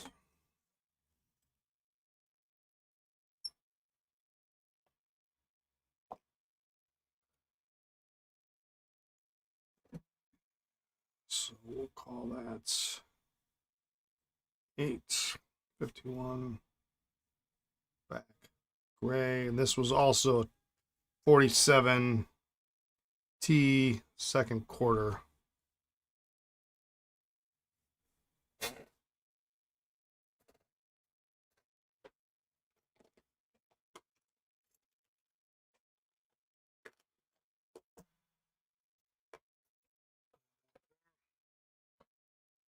Okay, I'm going to take a quick break. We're gonna hit the ad over on Twitch, and so we get that out of the way for the rest of the day, for the last hour and 10 minutes, and then I'll be back in just a minute. So hang tight, go grab a beverage or answer that email or whatever you got to do, and I'll be back in about 3 minutes. Okay, be right back. Thanks.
All right, I'm back. I wanted to actually get. So I was just a side note before we start this. Let me just take this off to the side here. As is my life, um, I got pen stuff everywhere. And I found a box in my basement last night as I was looking for some books. Because I've been missing a book for a while, and I thought for sure I had all my pen books. And as it turns out, I didn't. And I found them in the basement. I only thought I was missing one, but I ended up having 2 entire boxes of old pen books. That I mean, my basement's a mess. There's no two ways about it. And anyway, I found a little bin of parts and stuff, and no surprise, there are. I think these are probably new old stock Sheaffer desk set trumpets. I just like I threw it in. I gotta look through this and see what's actually in here. And probably the best way to do this is to dump it out. I guess that's a cap for something I don't need. Put that in the garbage. This I know what this is for. This is for something. There's an inner cap. That's kind of a nice inner cap. I don't know what that is for. What else we got here? This is part of a feed. Hey, there's a really crappy snorkel spring. Used cartridge. Hey, I can throw that in the bin. Ah, this is nice. Anybody else have one of these?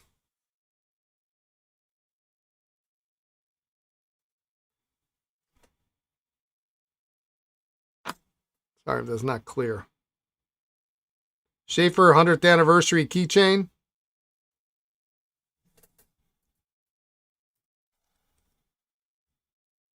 I don't know why it's got two.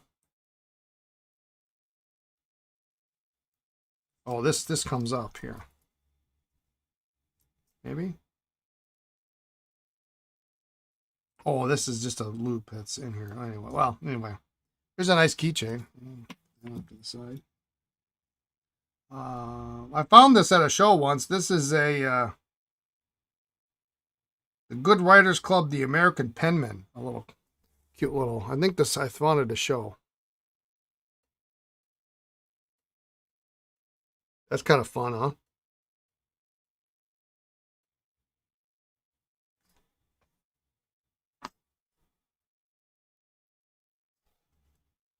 Whatever this is, I don't need it. Yeah, sorry, Jason. When nature calls, you got to answer the call, right?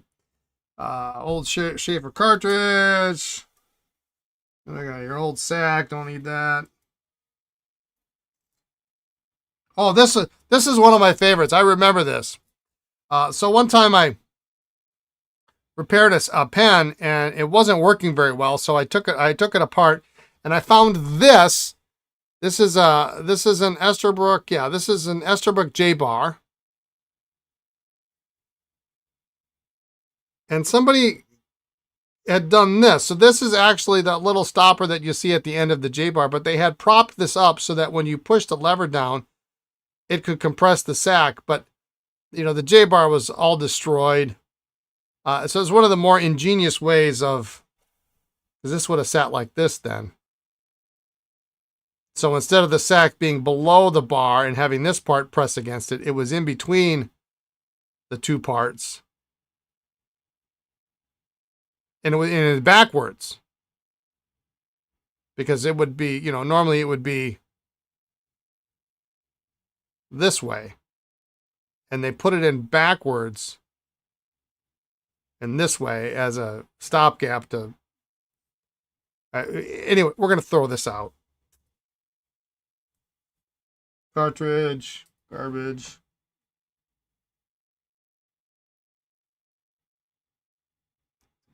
Part from something. Q-tip, I don't need that. And this is riveting. What do we got here? We got a nib.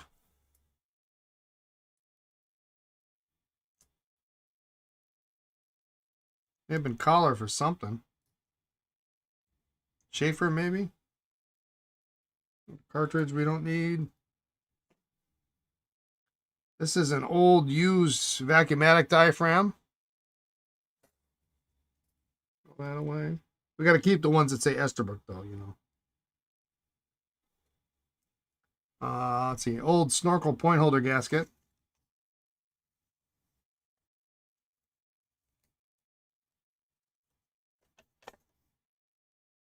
We don't need that. I got a note that says original PFM rear gasket. Well, I don't really have the... I don't think I have the... Oops, sorry. Do I have an original PFM gasket in here? I don't think so. There's a broken Sheaffer J-bar. What's that? There's a broken Esterbrook J-bar. We don't need that. Part of a broken Esterbrook J-bar.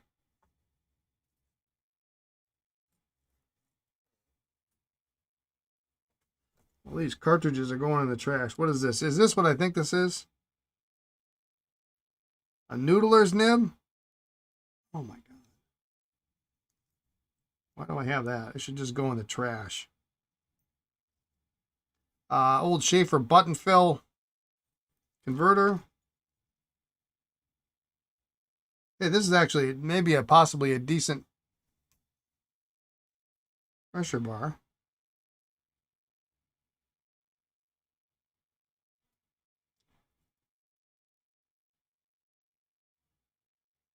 We got here. So these two are okay.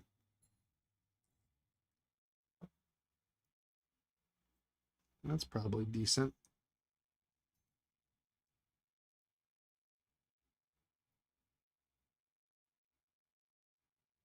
Oh, this looks like a pellet cup. Just gonna throw that. Oh, this is part of a Twisby. Oh, that's what this is. Is this in there? Is that a Twisby nib unit? Fit in there?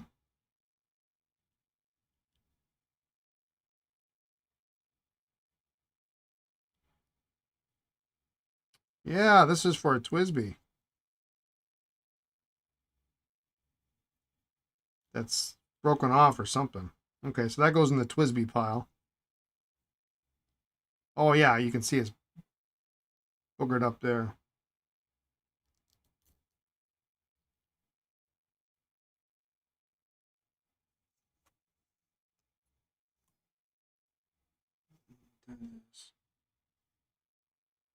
Couple of pins. It's useless. Little piece of inner tube. That just in case.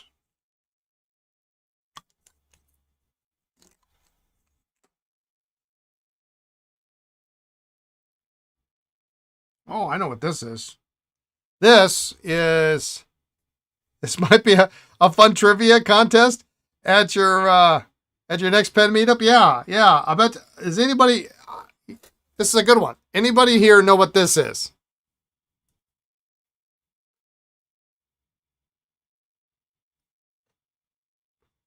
Flip it over. It's threaded on the inside.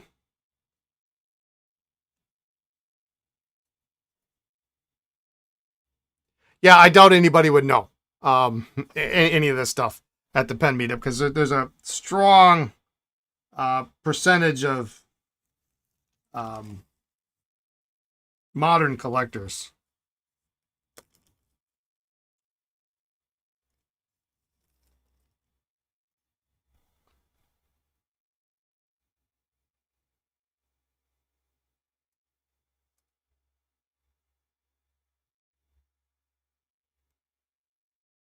That is a very old destroyed J-bar.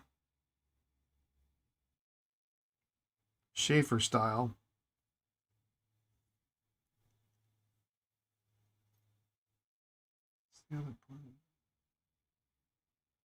Well, it's broken.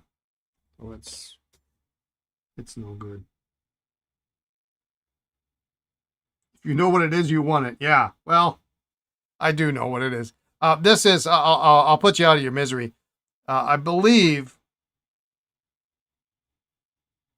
this goes in between the inner cap and the jewel on a threaded jewel Esterbrook transitional pen, and this is what the jewel threads into, and is literally only held in place. But this is not the right inner cap, but it's held in place by the inner cap pushing against it. Like kind of a valuable piece of kit to have.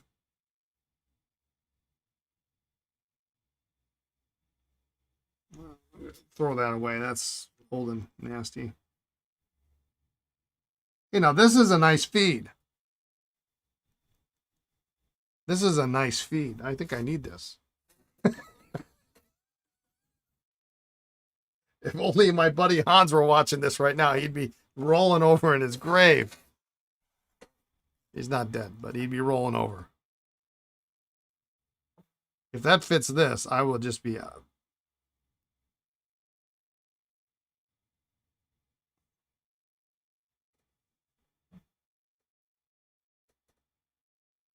No, it doesn't fit quite right.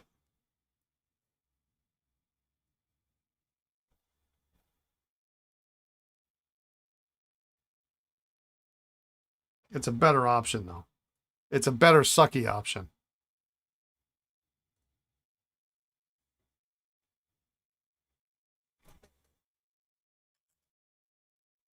This is another long-term project, is finding the right feed for this pen.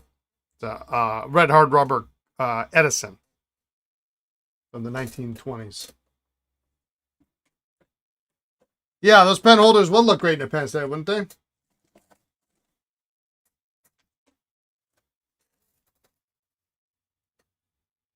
A pipette, which was obviously used for shellac, apparently, at some point. Clutch fingers. All right, so we got rid of some junk. There's a 51 clutch ring. This is a spring for a vacuumatic filling unit.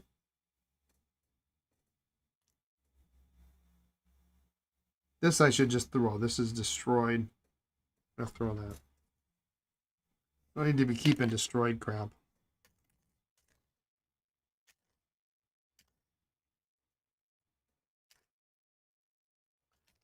We have a spring. This is for, gosh, what is this? This is for a lamp. This is for a lamp that I own. Actually, I think it's for the one that's on my desk.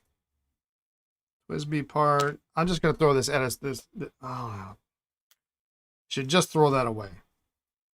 Should never support noodlers. Part of a broken feed. I don't know why I'm keeping it. So anyway, yeah, I found this, all this junk. Now, at least now that I've gone through it, I can, oh, and there's this is, that's interesting. So this is an original, you have an old marshmallow container you put non-pen stuff into? Yeah. This is an original legacy converter.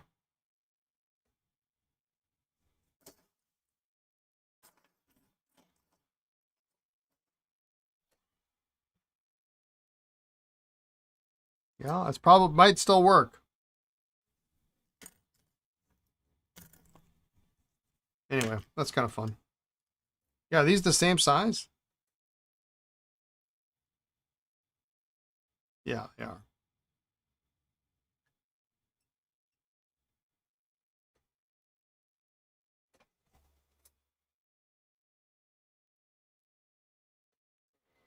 Well, at least there's less crap in there now than there was this morning. So anyway, sorry for the side trip. But when I find parts now, if I find things, I'm trying my best to move them into the correct associated locations.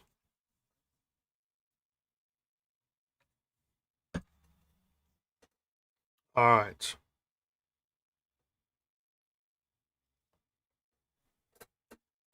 Let's get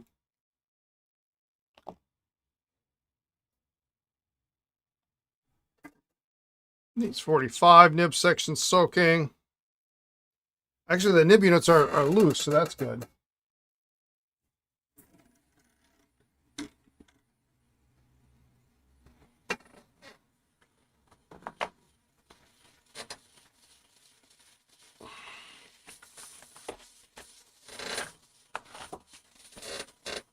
It leaves us with 4 Vacs.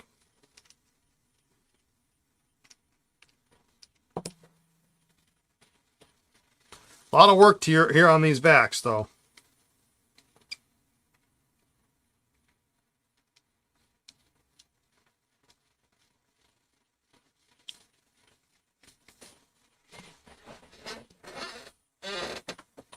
Yeah, I could just imagine how quickly everybody would give up if I brought a little bin of miscellaneous crap like that to Pen Club.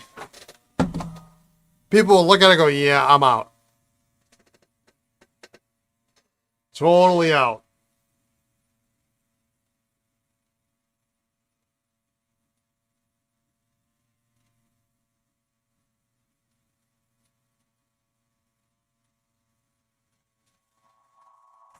We just don't have a lot of modern or a lot of vintage collectors in the club yet. We got a couple.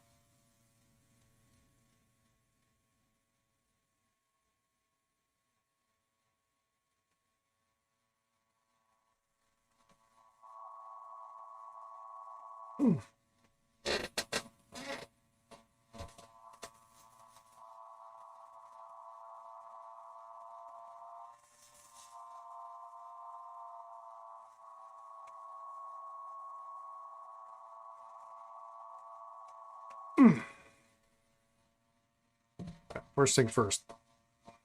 Take my ring off. Grab myself one of these guys.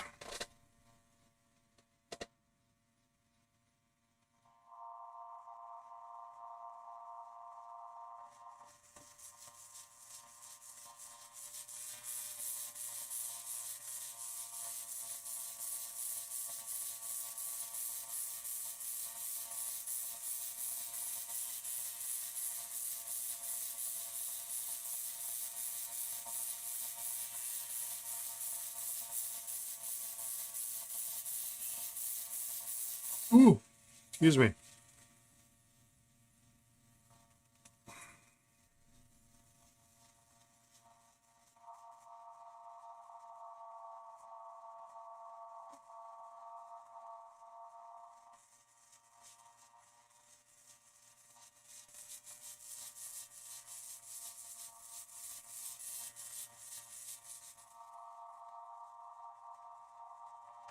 There we go.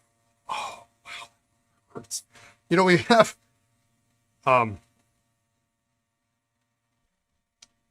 a brand of orange juice that we like, or kind of orange juice that we like.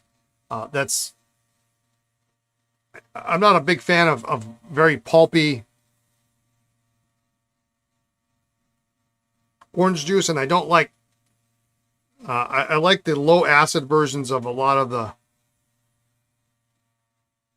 Oh, it's not coming out. I'm just unscrewed. And so there's a couple manufacturers that make a low acid, no pulp orange juice, and you know, I'm a big fan. But one of them's kind of stopped making it, and it's hard to get. You know, it's one of those things where if you like it, you find out that they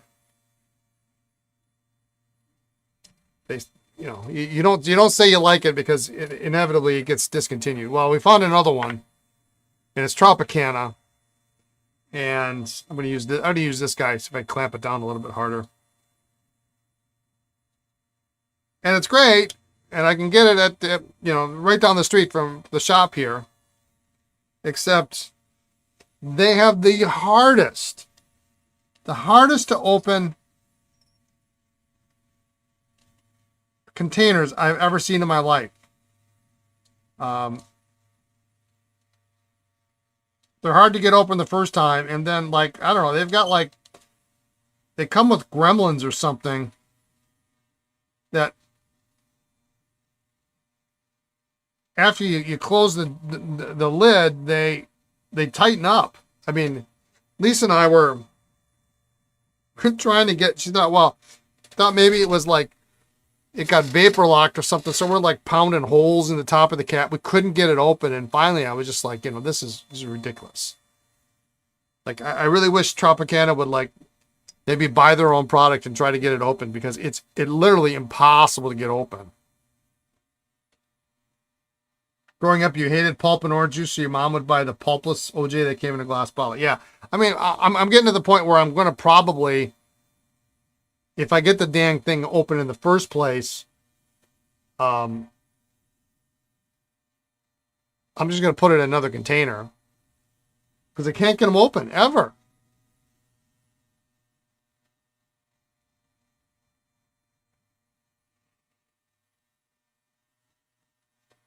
Ow, ow, ow, ow, ow, ow.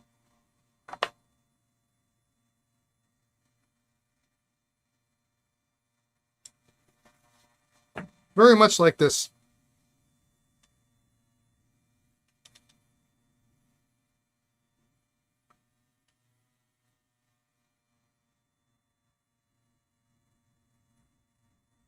'51 filling unit.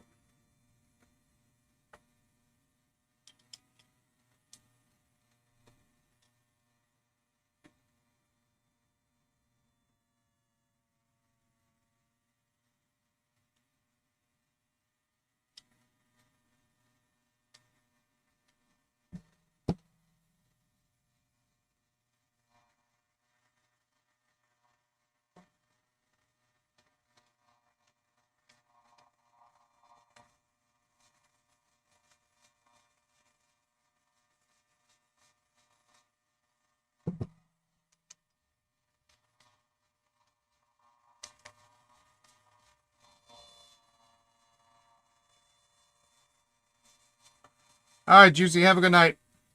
See you next time.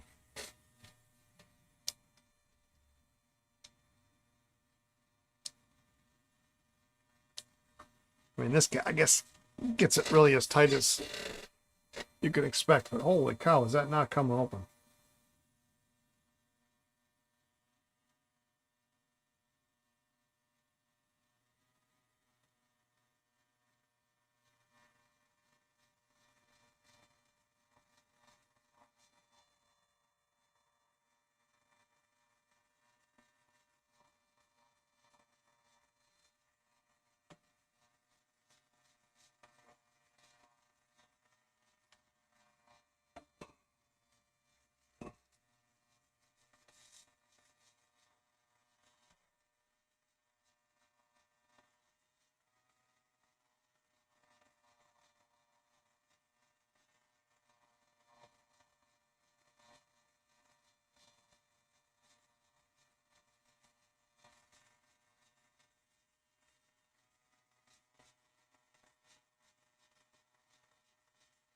I might have to move on to another one.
All right, well, it's not coming open.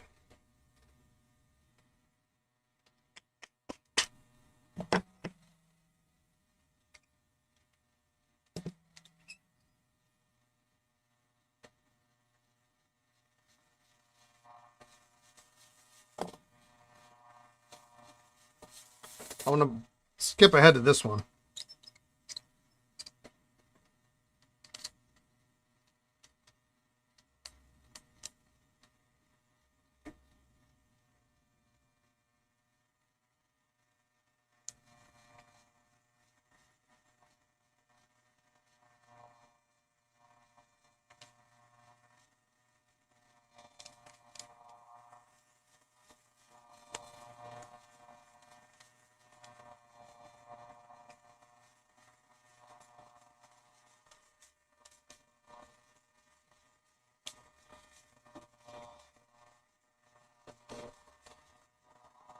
Hope this is not in the same boat.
I would like to get one of these 51s open before the end of the stream today.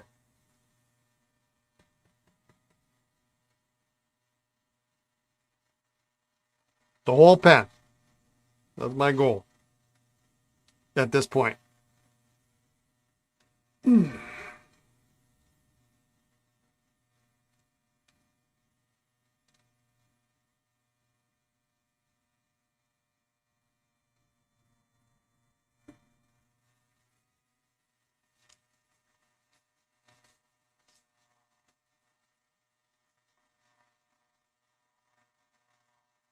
All right, so that one came out.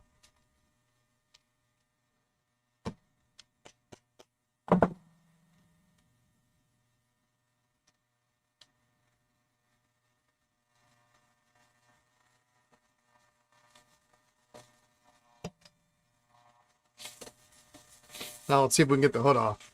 And then we'll move on to 2 out of 4.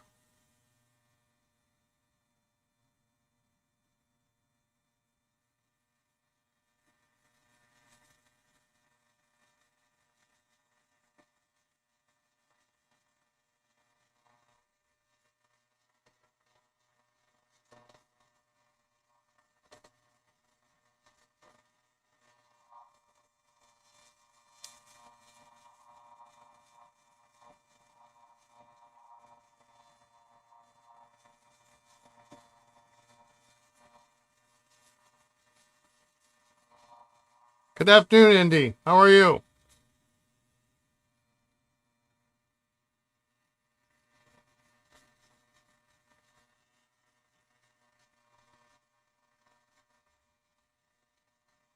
We had the most un-Indy nib earlier today.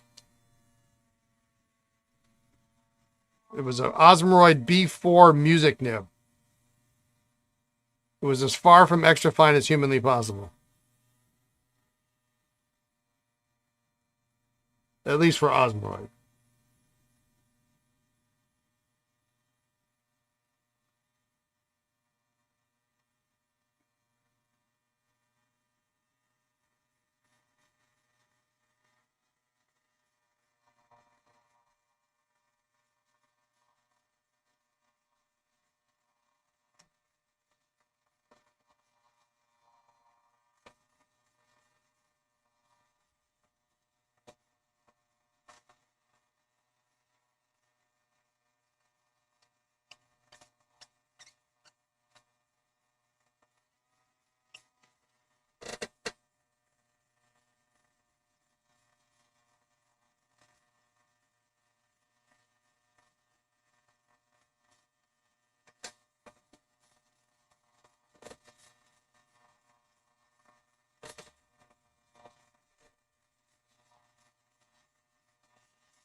All right, this one came apart. So this one gets first dibs in the ultrasonic for the hood. This is really super nasty.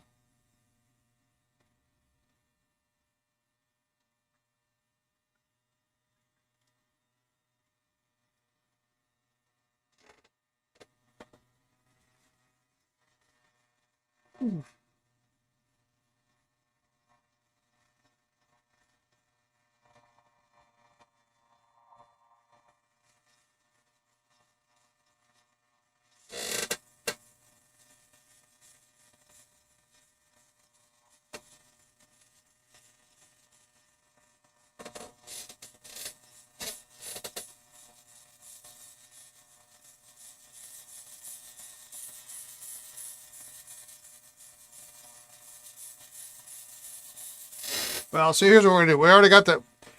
It's not coming out very easily, and it's all gunked up. We've got the filling unit out, so there's nothing that can't. Well, we'll take this off. That'll be a good idea.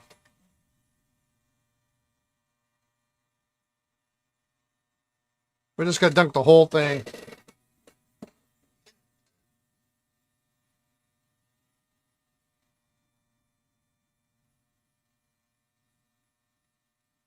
In the ultrasonic.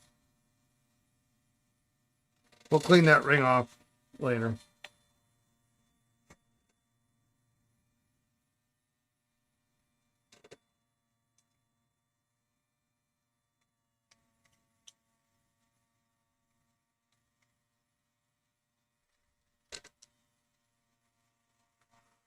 All right, let's see if we can get this out.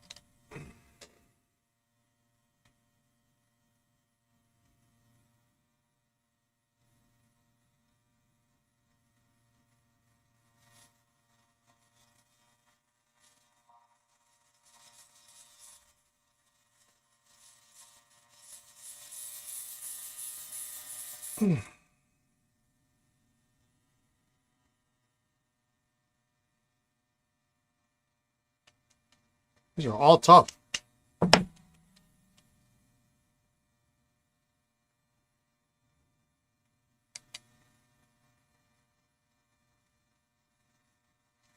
Cordovan is good looking though.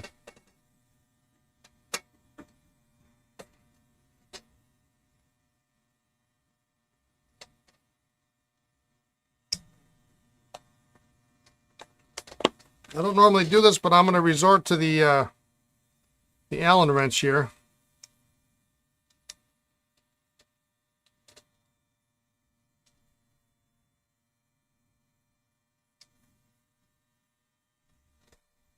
So it doesn't slip.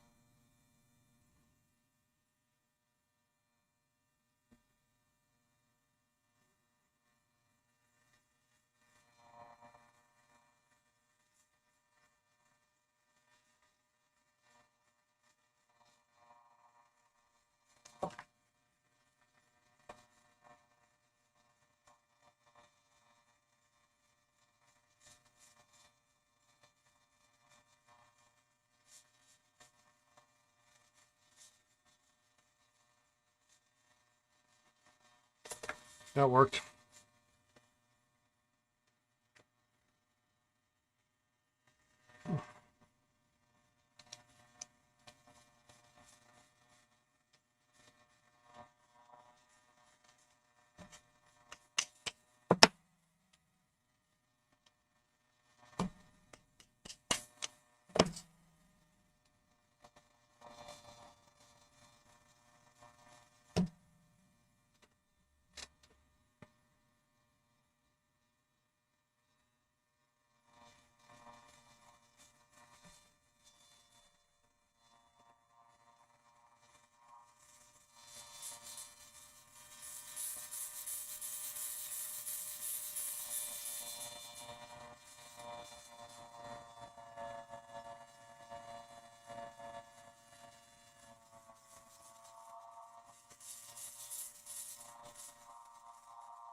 It is also very nasty.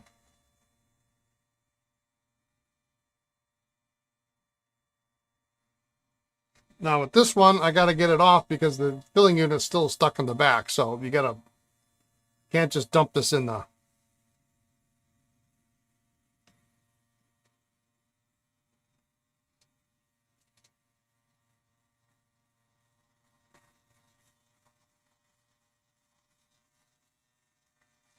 There we go.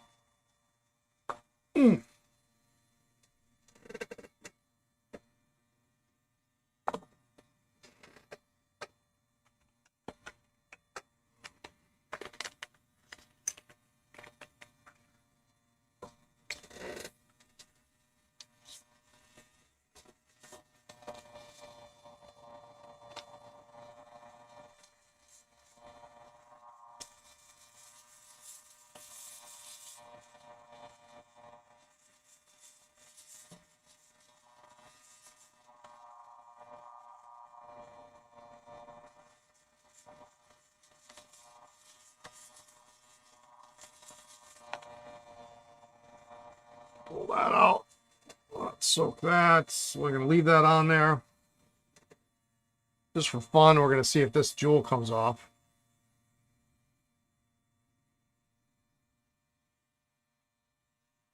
This pen is not done until the jewel comes off.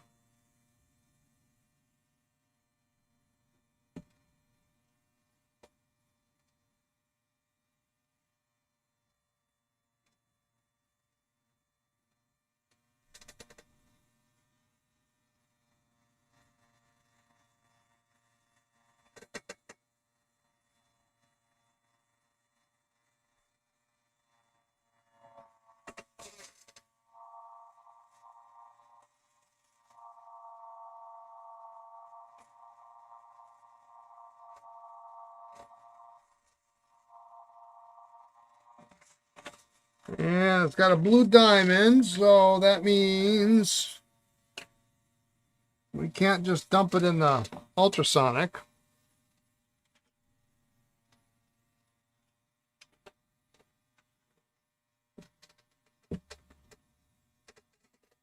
I'm looking for my gooey cube. I don't know where the heck it went. It's on my bench somewhere here.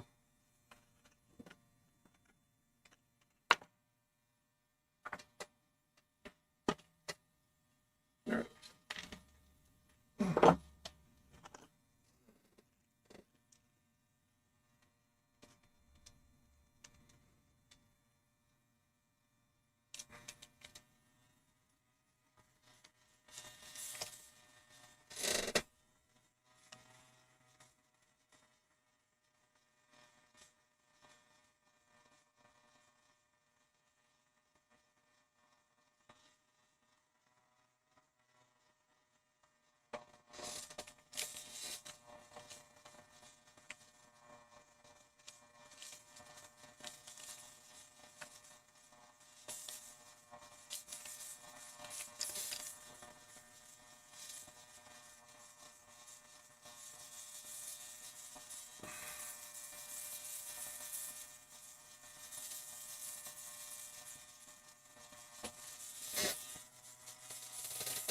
So that's not coming off. We're going to put that, we're going to soak that in some naphtha.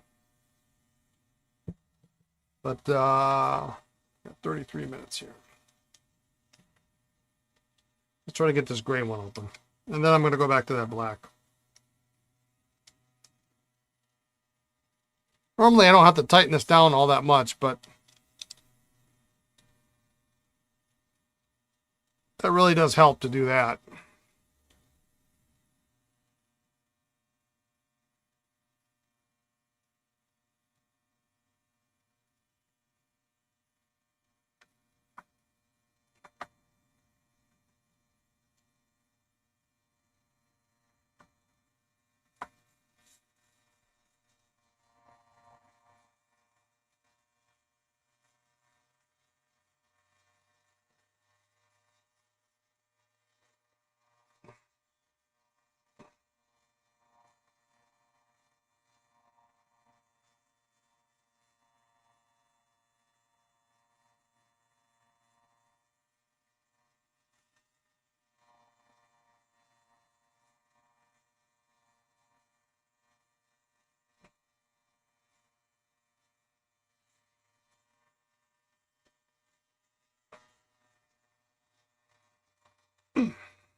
This is why you can never be too sure when you're buying unrestored pens. You're never guaranteed they're going to come open. There is no guarantee.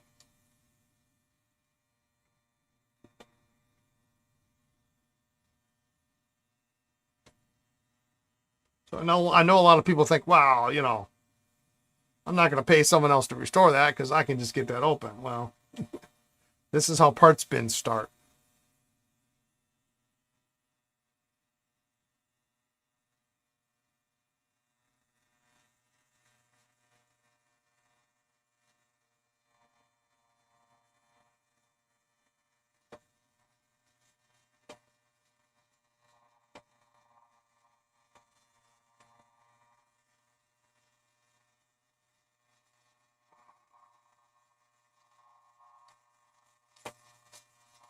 That one came open.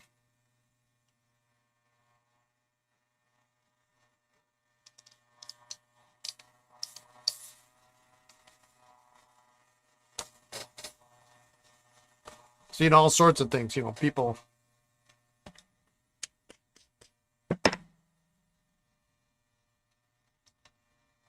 glue these things in.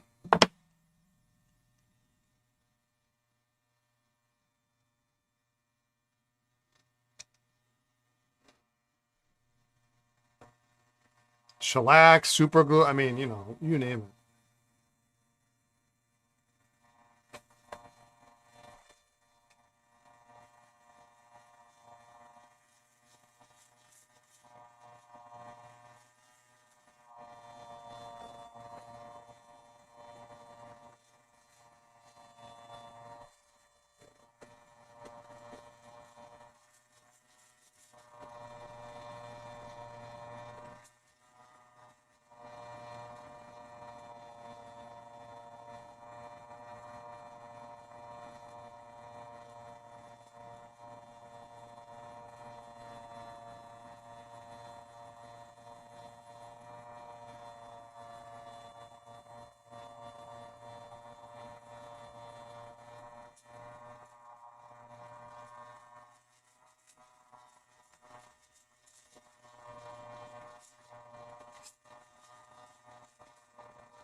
Well, these are the 4 of the hardest to get open 51s I've had in a long time.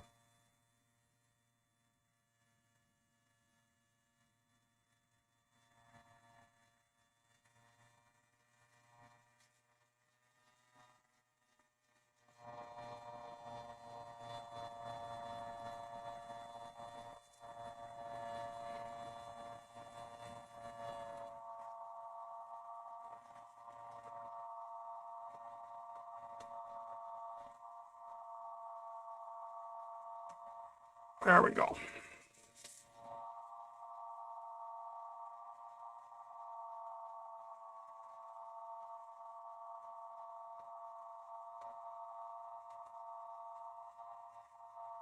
Look at that fun under there, huh?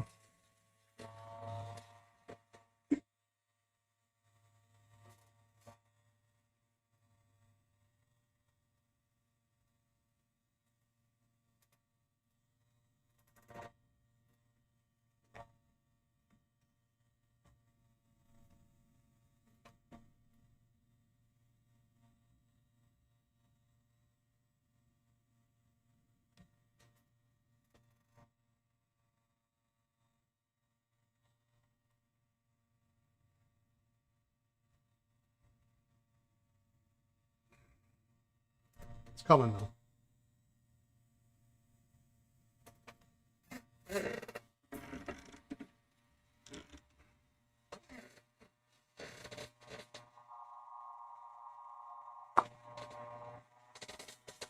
All right.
All right.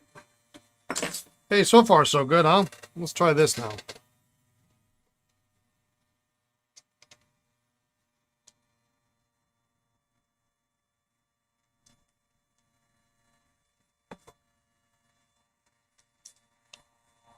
Now, we didn't try locking this down last time.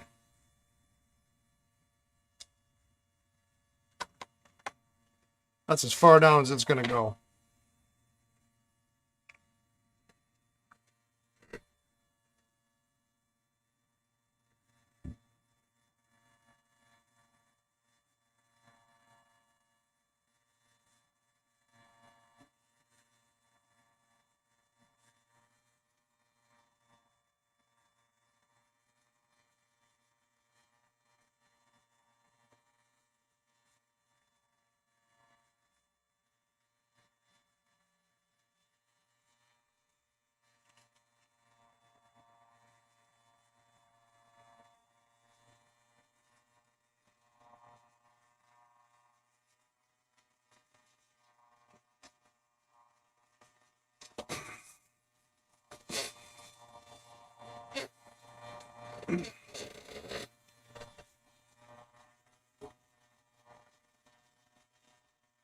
But thankfully, the 51 material really takes heat exceptionally well.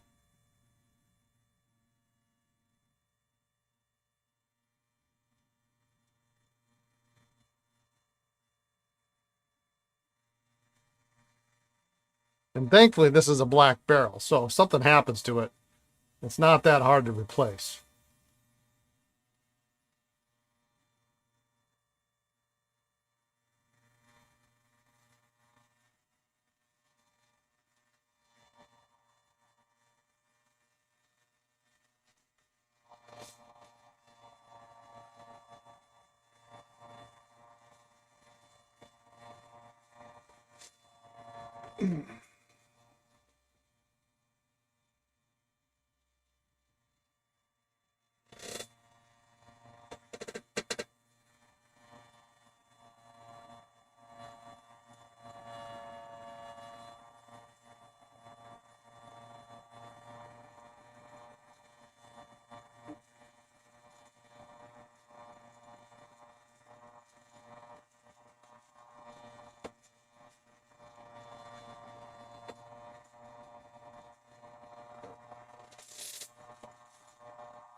Do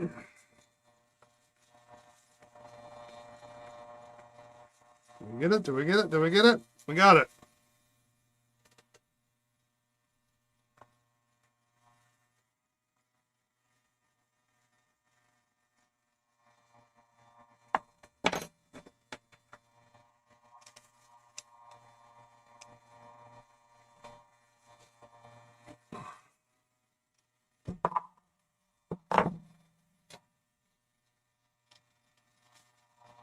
So again, normally I don't have to use the Allen wrench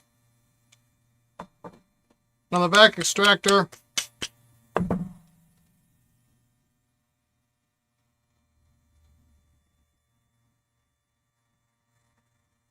Threads are a little boogered up.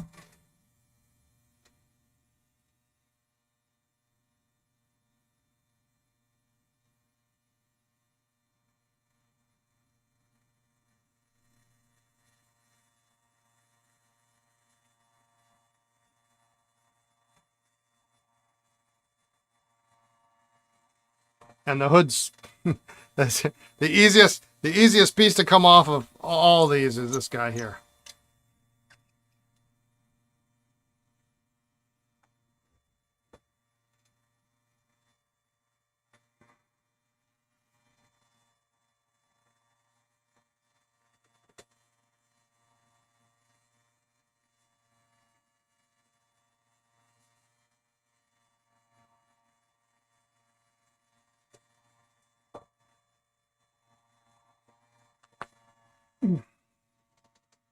All right. So first thing first,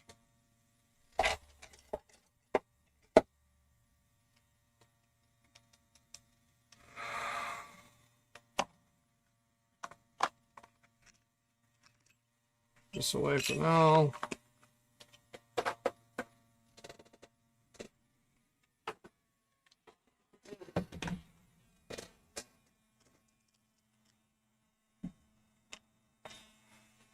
Well, I guess I gotta pop this out, don't I?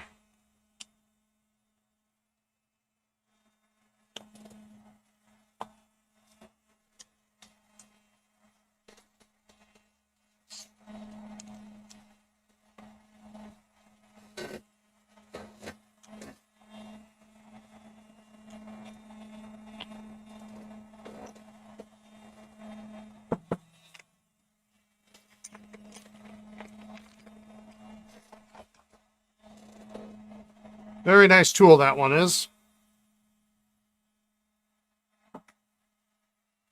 All right, I'm going to take out some of these parts because some of them are probably good.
Looks like we're going to be cleaning the ultrasonic out tomorrow.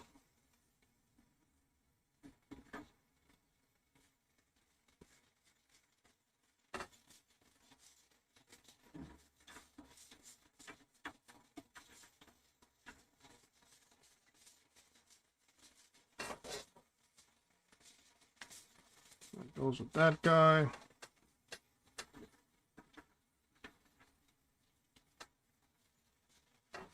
And okay, so we can now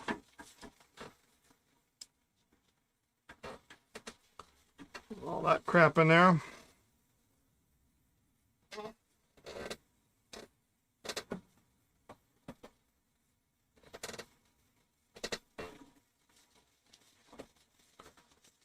Move those off to the side.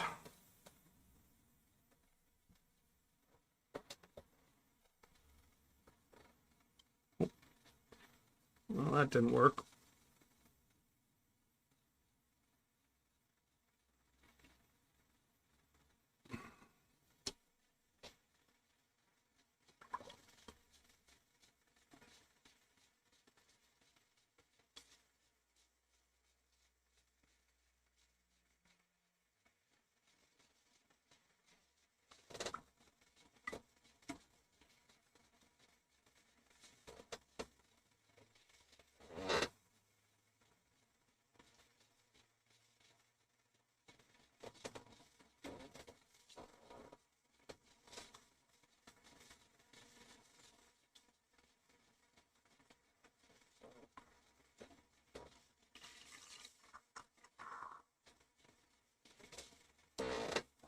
I'm missing a turquoise somewhere.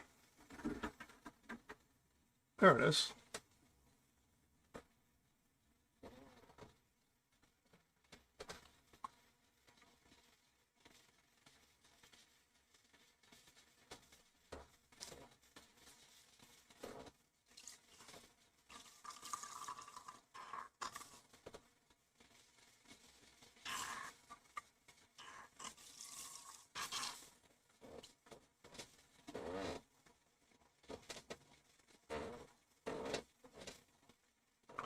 This DuPont nib cleaned up nicely.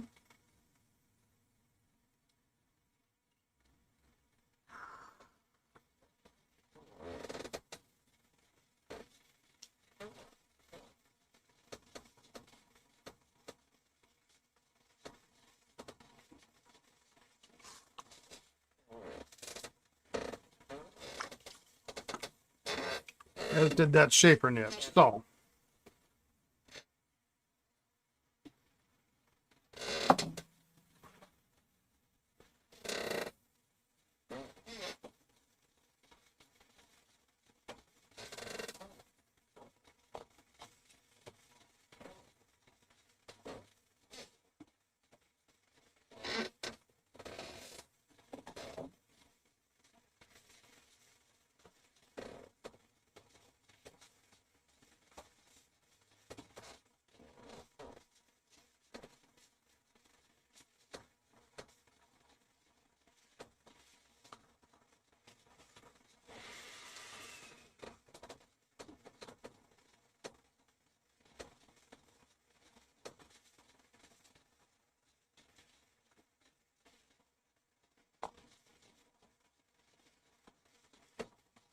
all right, here's what we're going to do. This goes with this.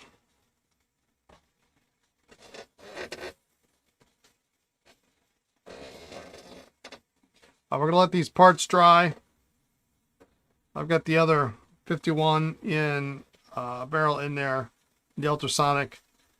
We've got to clean out the barrels yet, get all the old sack remnant out, and disassemble the rest of the collector, nib, and feed. We can do that tomorrow.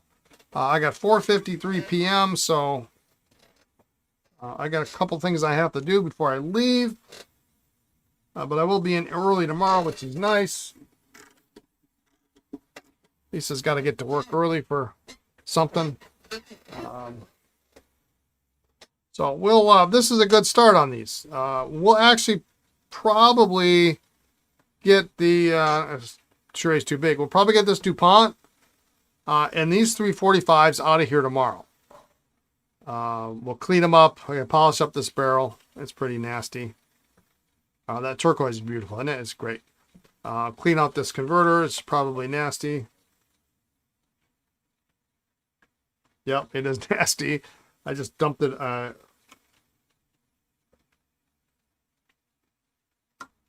That's not too bad. Not too bad. But we get those 4 pens out, and that give us a little more room to work on these 51s. We'll get those pellets out, put new diaphragms in, and those will probably be, we should have them ready to go by Wednesday. We're testing.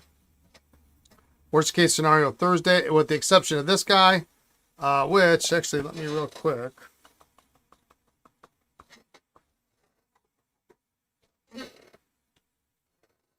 Let's put that and let it soak.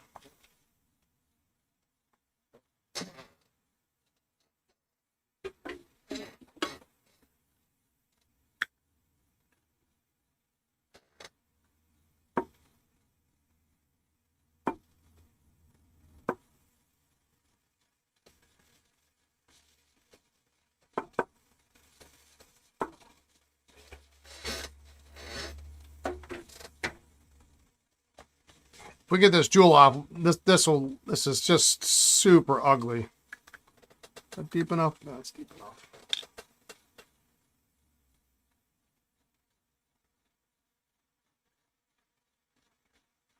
There we go. So we'll get those, we'll get moving on it. I mean, worst case scenario, if it doesn't come off, we find another cap. But I mean, the cordovan with the gold fill cap just looks so nice. It's one of the nicest combinations. I mean, you know, the green is nice, the gold cap, you know, all the gold caps are nice. So they're worth the effort, even if it totally stinks trying to get it open. And apparently I haven't done it. I haven't rolled out a cap in a long time, so it's about time I did it. Of course, the problem is it could take 2 weeks to get that jewel off. So we'll see what happens, and we'll go from there. So that's it for today.